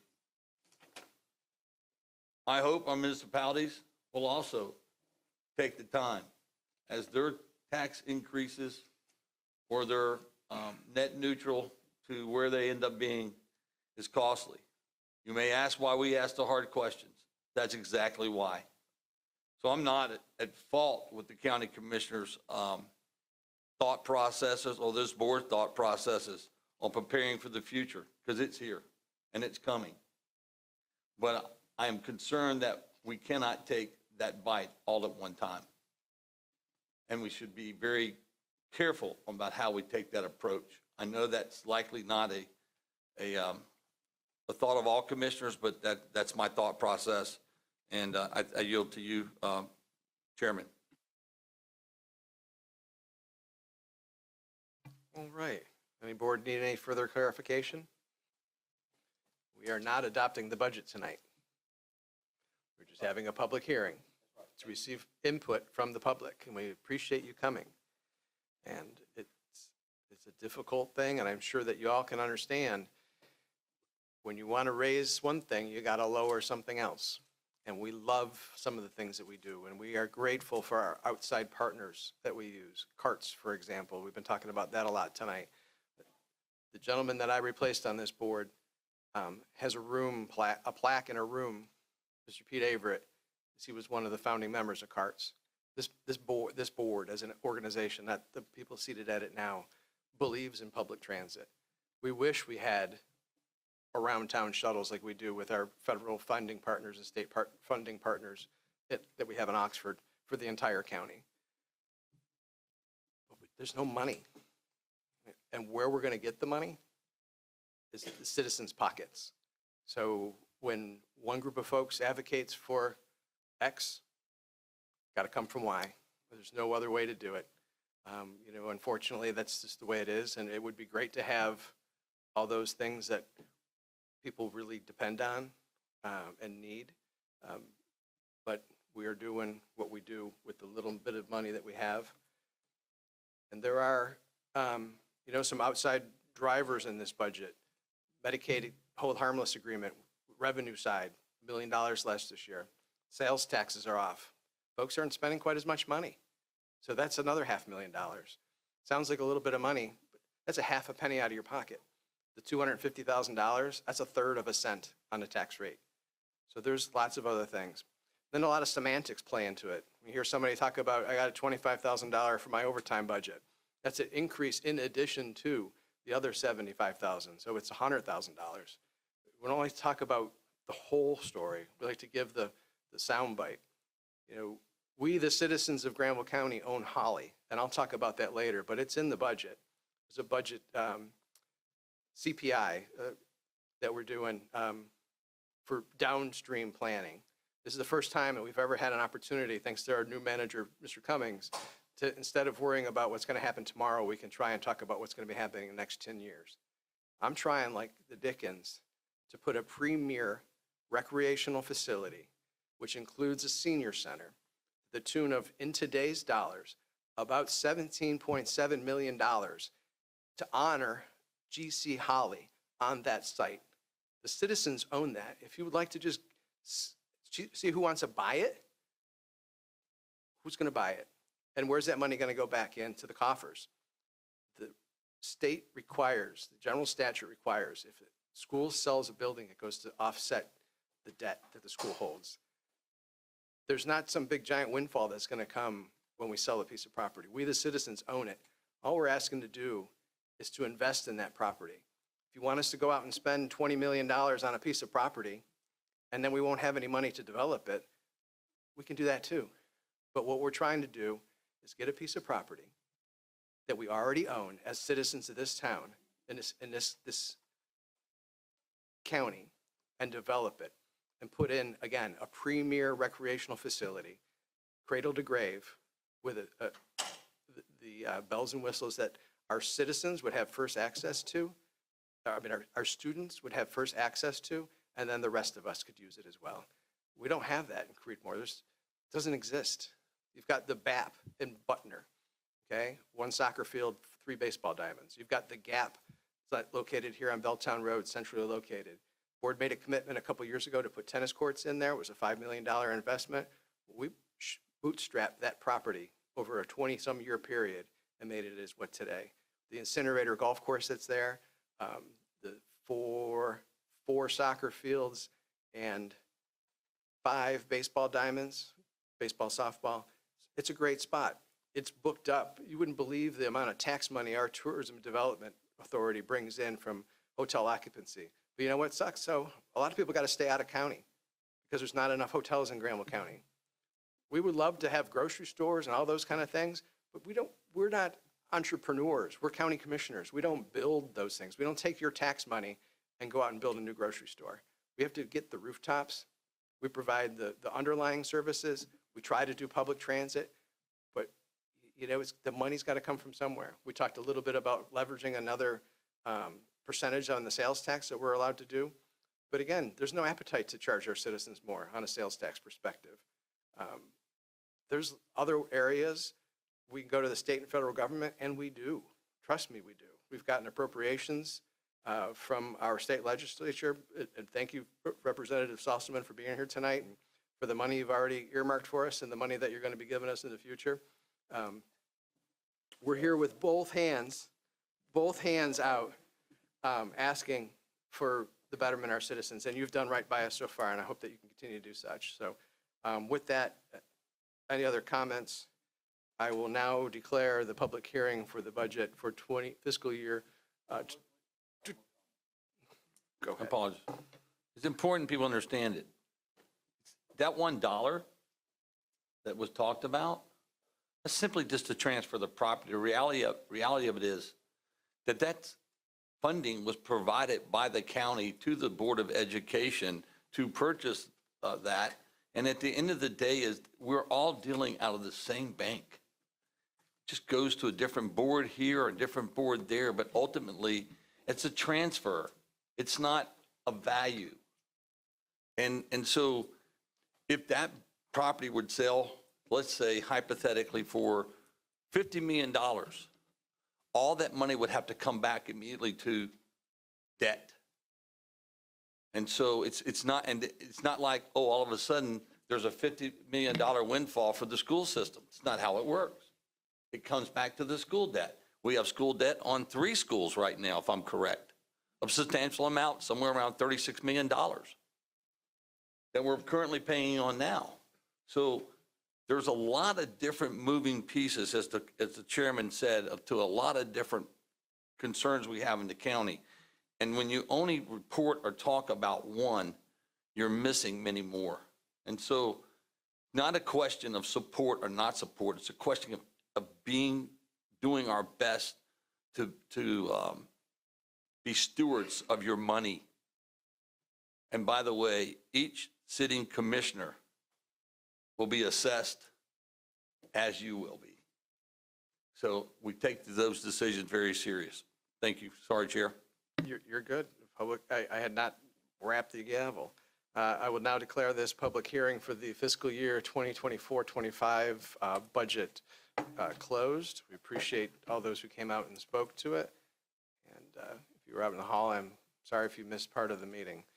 The next item on our agenda is financial matters.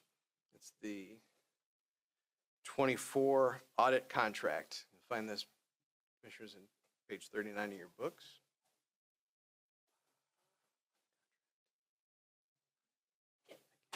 Sir, can I ask one question before everybody leaves? How many of you all are willing to pay 50 cents more on your tax dollar for every $100? You are? All right. Get that lady's name. Right, will there you? we go. Okay, so thank you for the segue. I was looking through my laptop here to find where we were. This is the fiscal year 24 audit contract. The purpose of this item is to award a contract for the fiscal year 2024 independent audit for Granville County. Thompson, Pierce, Scott, Adams, and Company, known as TPSA, has provided financial audit services for Granville County since fiscal year 2019 to 2020. They have informed the Granville County Financial Department that they would like to provide the services for fiscal year 23-24. You'll find attached, there's a copy of the audit contract for the fiscal year ending June 2024, as well as the corresponding engagement letter. Annual audit contracts are required by the North Carolina General Statutes. So, Steve, you appeared before me before I called on you. Appreciate you being here, Ms. McNally. Oh, thanks. Good evening, everyone.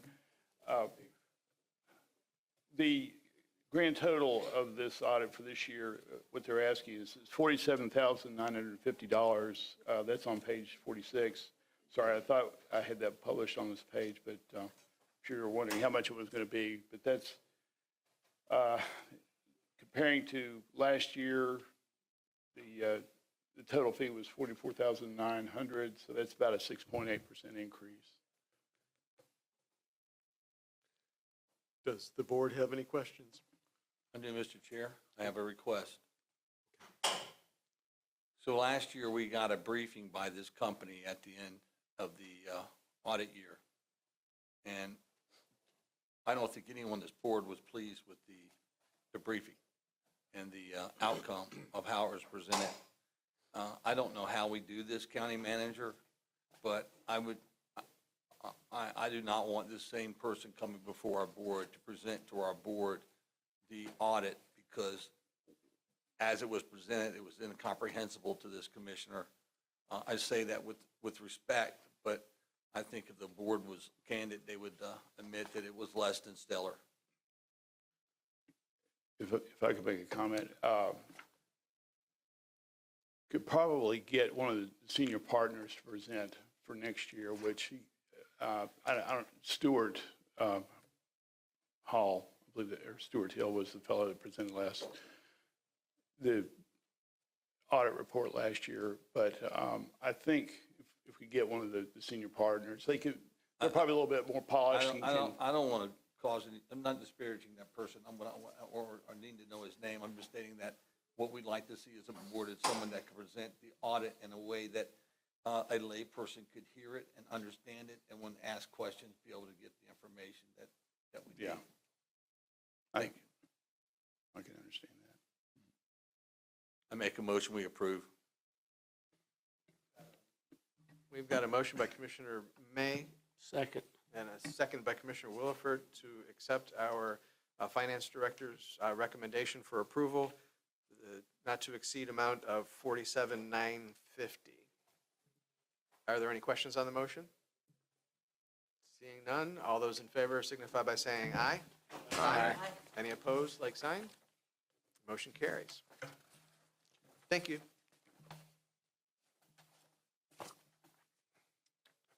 That'll bring us to appointments. And our first appointment this evening is the Creedmoor Planning Board Extraterritorial Member. This is to make an appointment or reappointment to the Creedmoor Planning Board ETJ member. And it's a 5-member board. And the term of Robert Gorham has expired. And Dennis Lester Jr. has resigned from the board. Creedmoor Board of Commissioners voted to recommend to reappoint Robert Gorham at their May 8th, 2024 meeting. So the recommendation from the city is, again, to reappoint Robert Gorham as their ETJ member. Mr. Chairman, I move that we accept the recommendation and appoint Robert Gorman. Second. Okay, we've got a motion by Commissioner Cozart, seconded by Commissioner Gooch, to accept the City of Creedmoor's recommendation and reappoint Mr. Robert Gorham as the ETJ member. Are there any questions on the motion? Seeing none, the pleasure of the board, say aye. Aye. Any opposed? Like sign, okay. So we also have another vacancy there, so if we know anybody in the rapidly shrinking ETJ area of Creedmoor, they've outgrown most of their ETJ, and but a few hundred people who live in it. And we would sure love an additional ETJ member. You know that the town of Butner has combined their Board of Adjustments and their planning board because of the difficulty in finding a multitude of members to serve on those boards and commissions. So our next appointment you'll find is the appointment to the Granville-Vance District Board of Health. And this is to appoint a pharmacist and an at-large member to the Granville-Vance District Board of Health. The term of Diane Capper, pharmacist, expired in January, and Dr. Peter Johnson, at-large appointed by District 5, has resigned. Mr. Chairman, I'd like to appoint Kelly Jones, who is a registered pharmacist here in Granville County, to that position, please, to that board.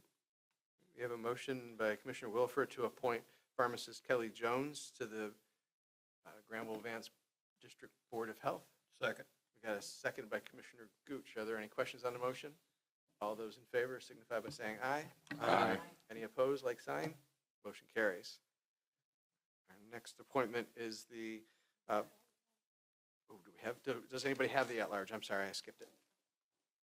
We were looking for an at-large member. No, Mr. Johnson's leaving the county, and Yes. so we will be, I'll be in search, or any other commissioner may search as at large. Thank you. I see District 5 on there. I appreciate you. But you had the last one. That's great. All right, the next item, just trying to giddy up there, is the Vance Granville Community College Board of Trustees. This is to make an appointment to the Vance Granville Community College Board of Trustees. There's a background on this, as you all have had, and they are looking for an additional member to serve, and that the recommendation from the board is that it can be a commissioner due to the new legislation. Mr. Chairman, I'd like to appoint, to nominate Commissioner May for that position. Got a motion by Commissioner Wilford to appoint Commissioner Russ May. I'll second And a that. second by Commissioner Hinman. Are there any questions on the motion? All those in favor, please signify by saying aye.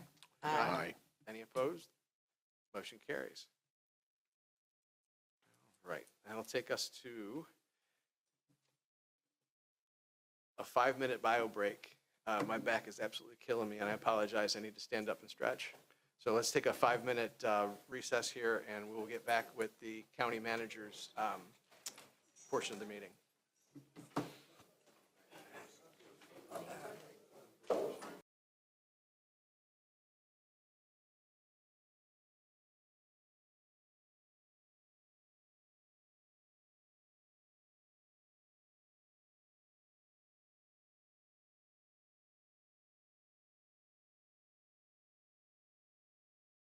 Our next item is our Deputy County Manager, Ms. Karina Weichel, will be presenting the revisions to the Granville County personnel property.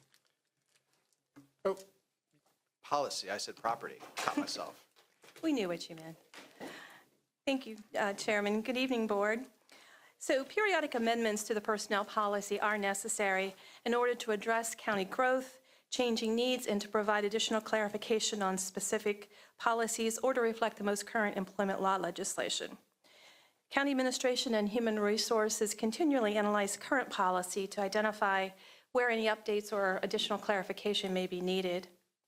For these revisions, a notice regarding the revisions was provided to employees along with the draft policy and a summary of key changes on April 29th, and employees were given the opportunity to review those proposed revisions and submit any comments during a comment period that ended on May 10th.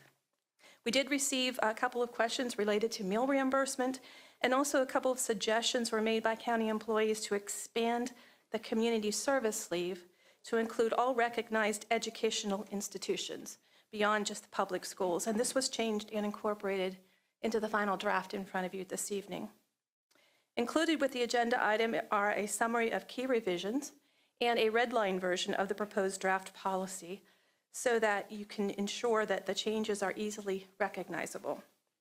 Among those key changes, some of the highlights, we updated the outside engagements and secondary employment section to provide additional clarification and implement. That section now implements new disclosure requirements for both current and new employees. Several sections of the travel policy were updated. We developed a new conflict of interest policy, which establishes guidelines for identifying and disclosing actual, potential, or perceived conflicts of interest. And as I mentioned, we also updated the community service leave policy to provide some clarification on the definition of acceptable use, and also it outlines proper procedures to utilize that leave. So to provide time for board review, no action is anticipated at tonight's meeting. The policy revisions will be presented for approval at your next regular meeting on June 3rd. Happy to take any questions. Does the board have any questions? I had previous questions, and they were all responded to by Ms. Weichel, and so I'm good.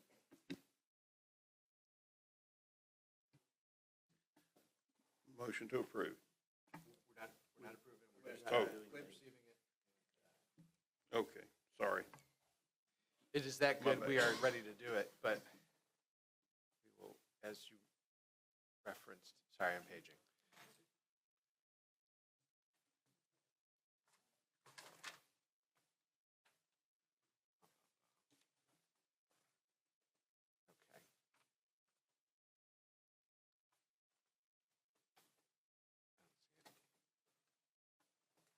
Okay. Do we have anything else from the county manager's office? Oh, I'm sorry. Commissioner Jay, you had a question? No, Oh, we're okay. not approving this tonight, right? No. Okay, okay. I got. Okay. Thank you. Okay.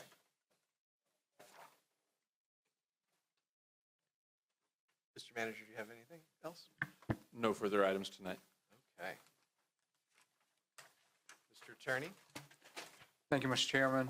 The only matter I have tonight involves Greenway and Butner.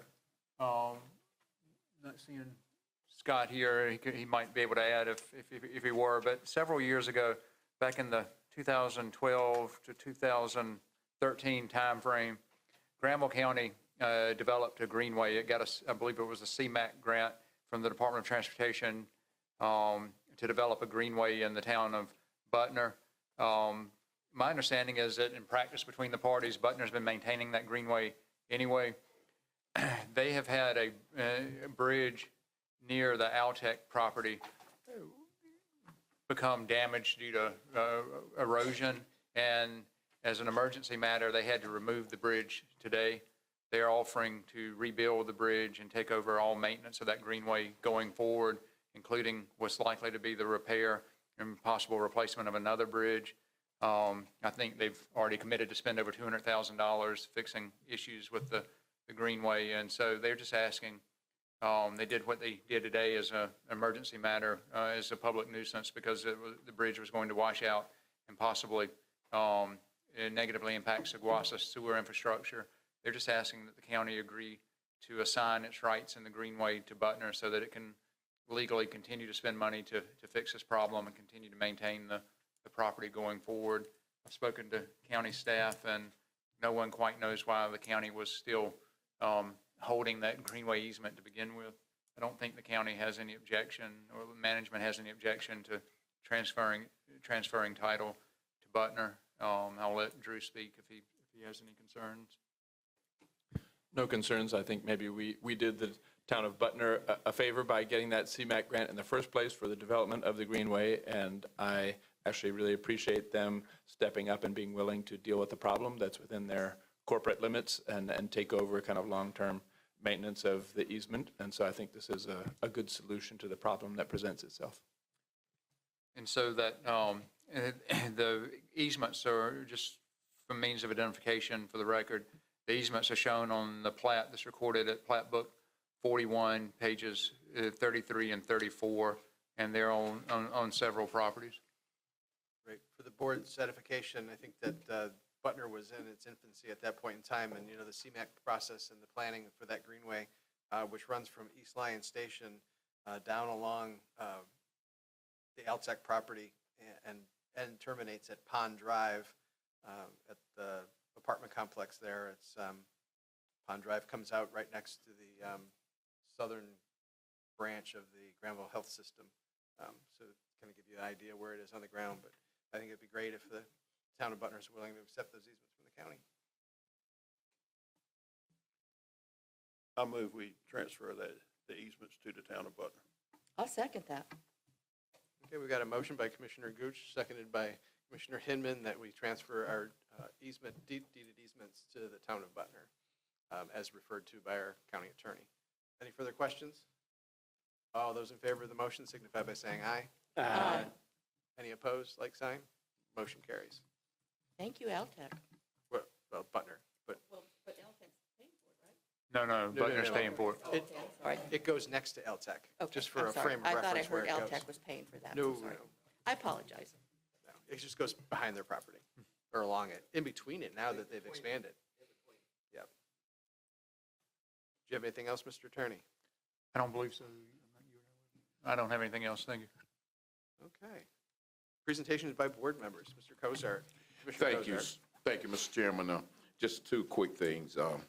Last week on Thursday evening, at Northern Granville Middle School, it was just such a pleasure to be there to see students recognized in the CTE program.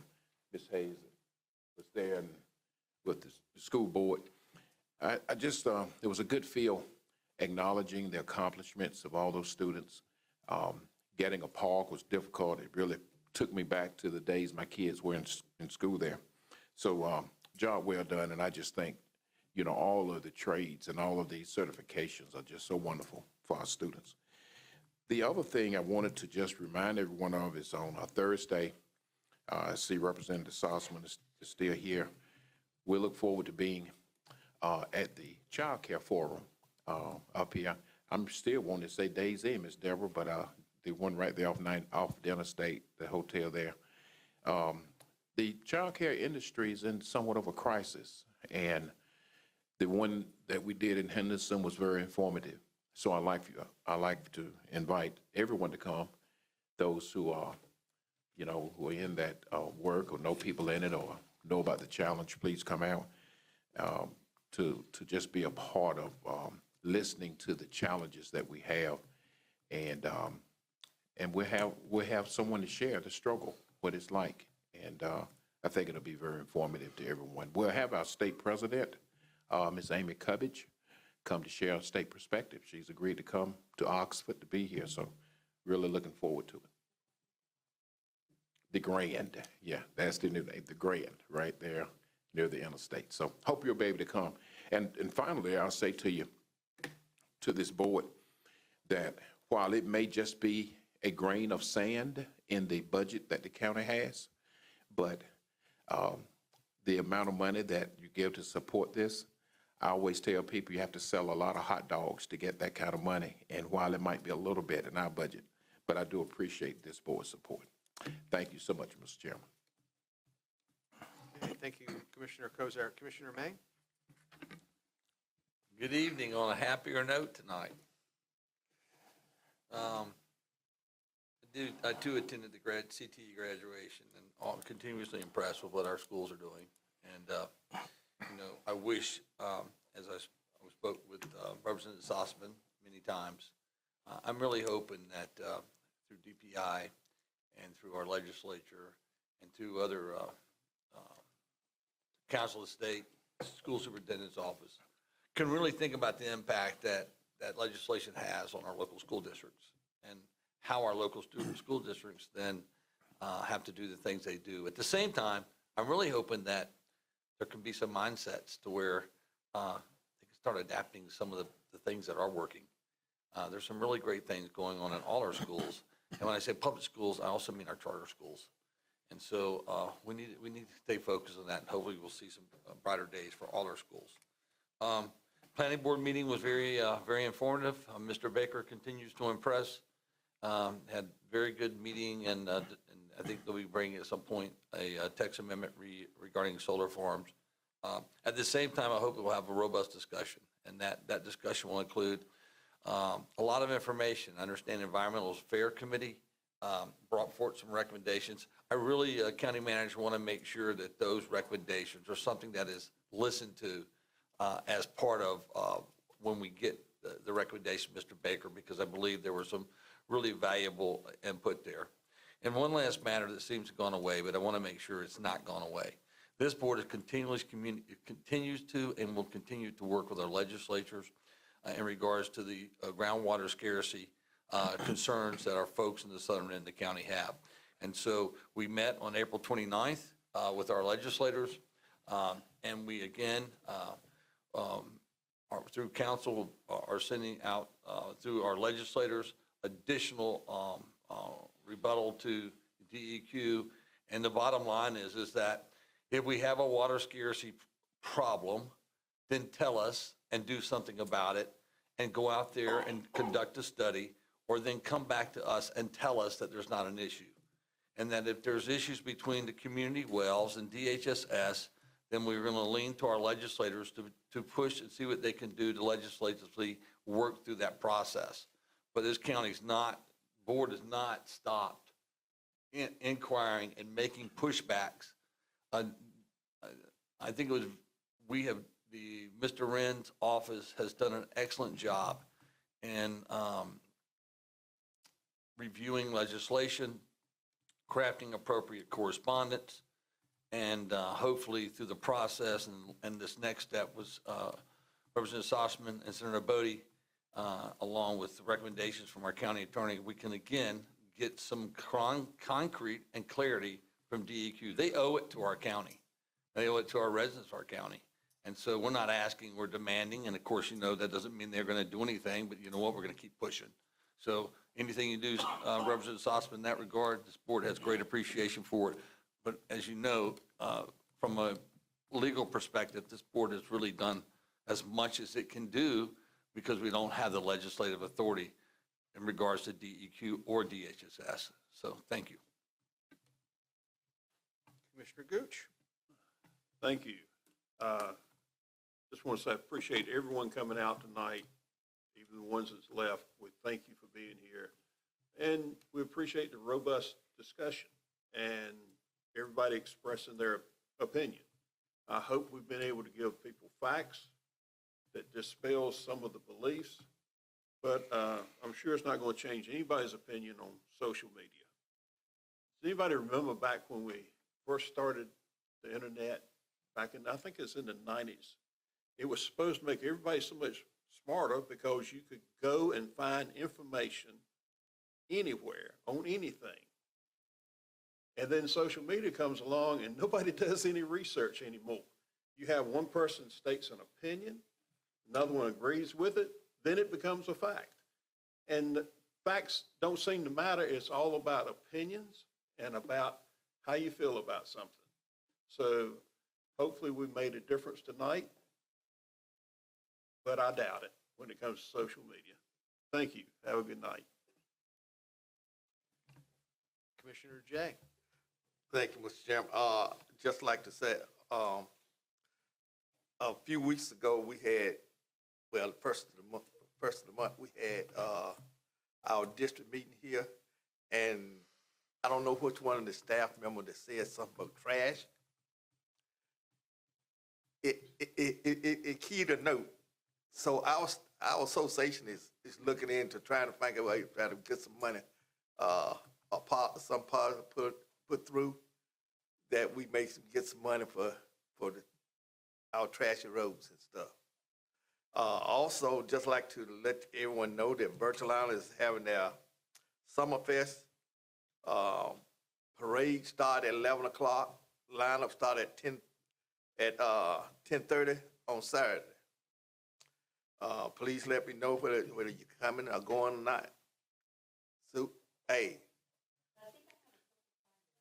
Oh, you have barbecue in Brummage. Come on, enjoy. Also, at our district meeting on the weekend, we talked about a lot of things that is coming up, which is going to be at our NCACC meeting in August. We're going to deal with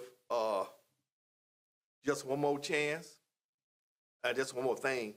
Talk about broadband, we hit on that. And we also hit on ARP, our money funds, that is always going to be talked about more at our August meeting. Asking each and every one that can please come to our August meeting, which will be held at Winston-Salem, and that we're going to be talking about a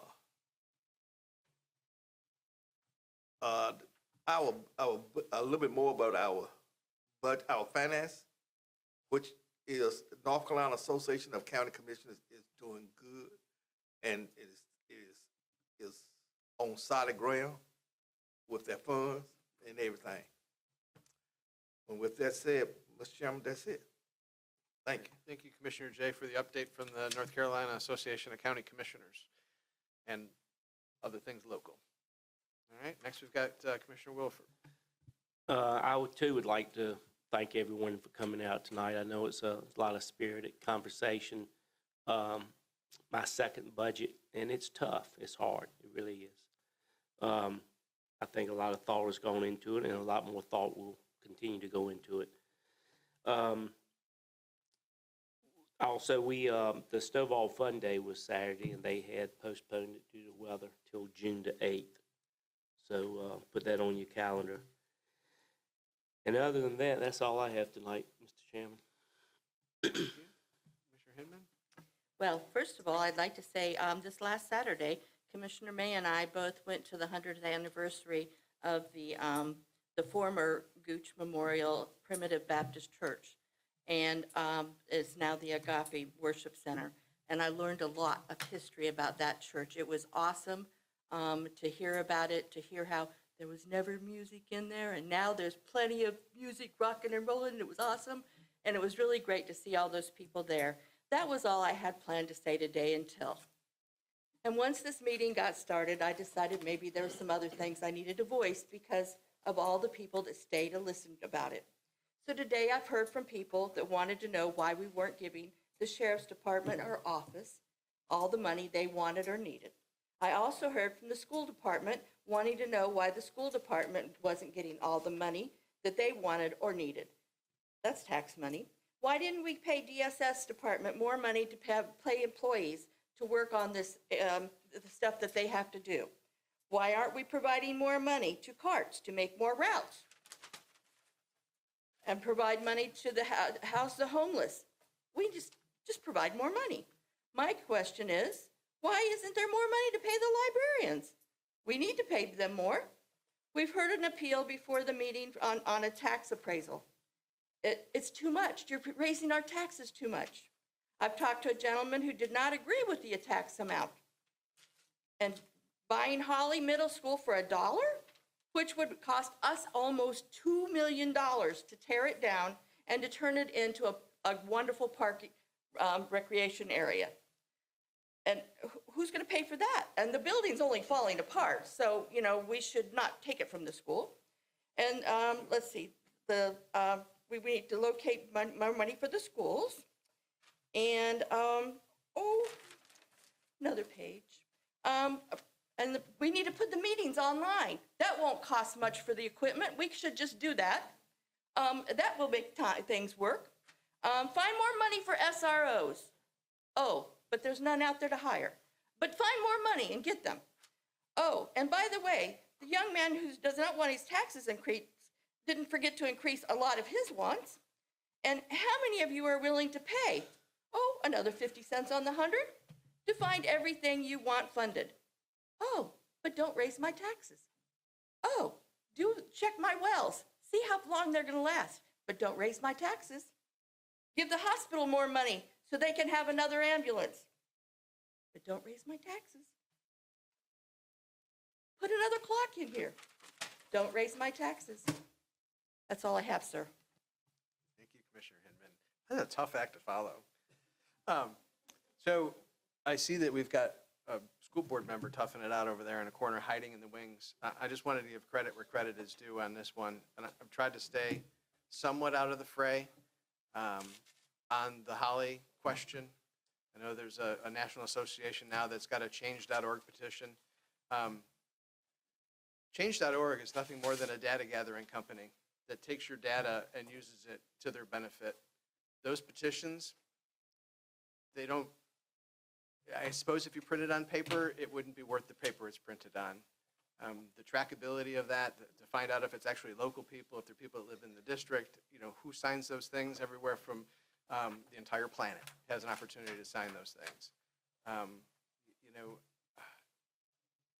because you come with a petition, it does give us pause, and it says, you know, this large group of people is wanting this item. But it's not the silver bullet where you walk in and say, but you have to do it because I have a petition. This board of 7 individuals was elected by the citizenry to do what they believe is the best for the citizenry. All while, and I'll say Everlast because that's the only punching bag brand that I know, getting beat up. I was a little bit disappointed tonight. Nobody told me they were on a fixed income.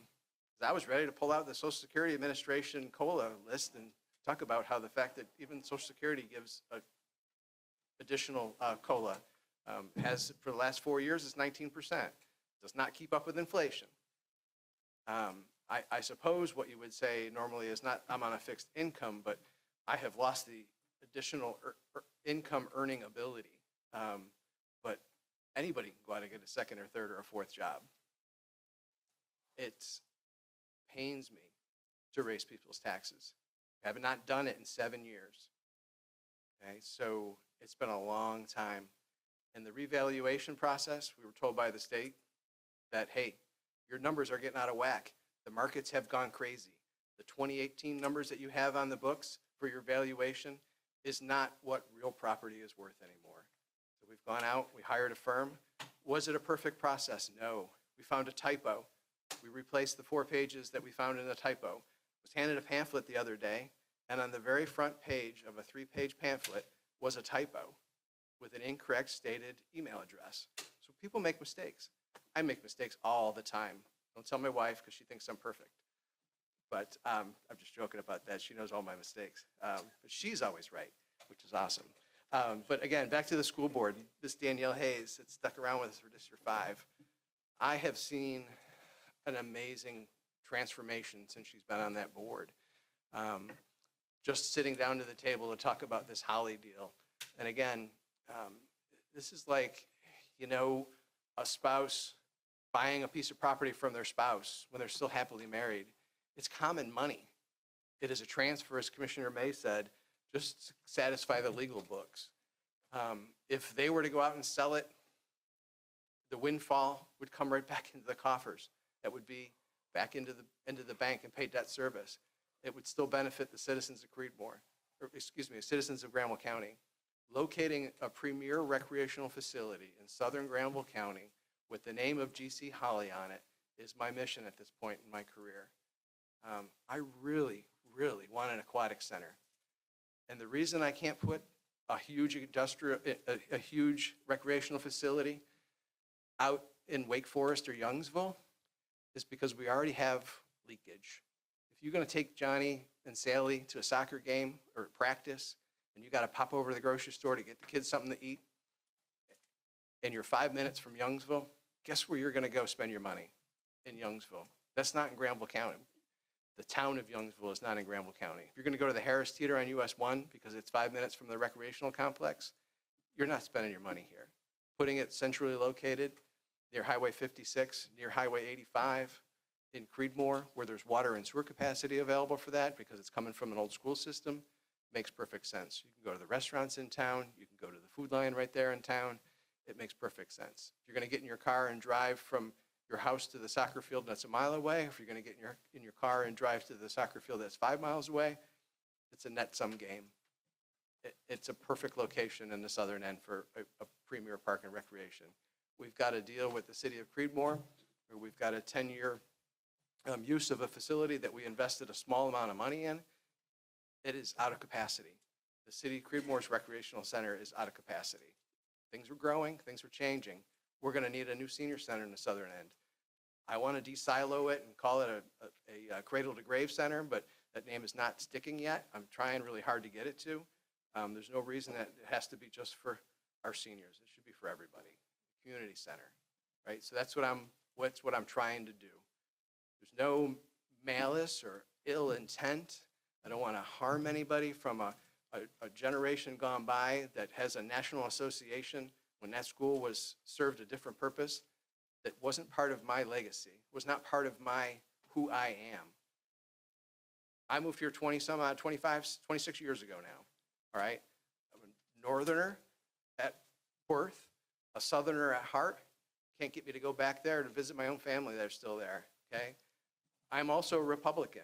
This board is a partisan board. I am tired of people that I thought were my supporters and my friends.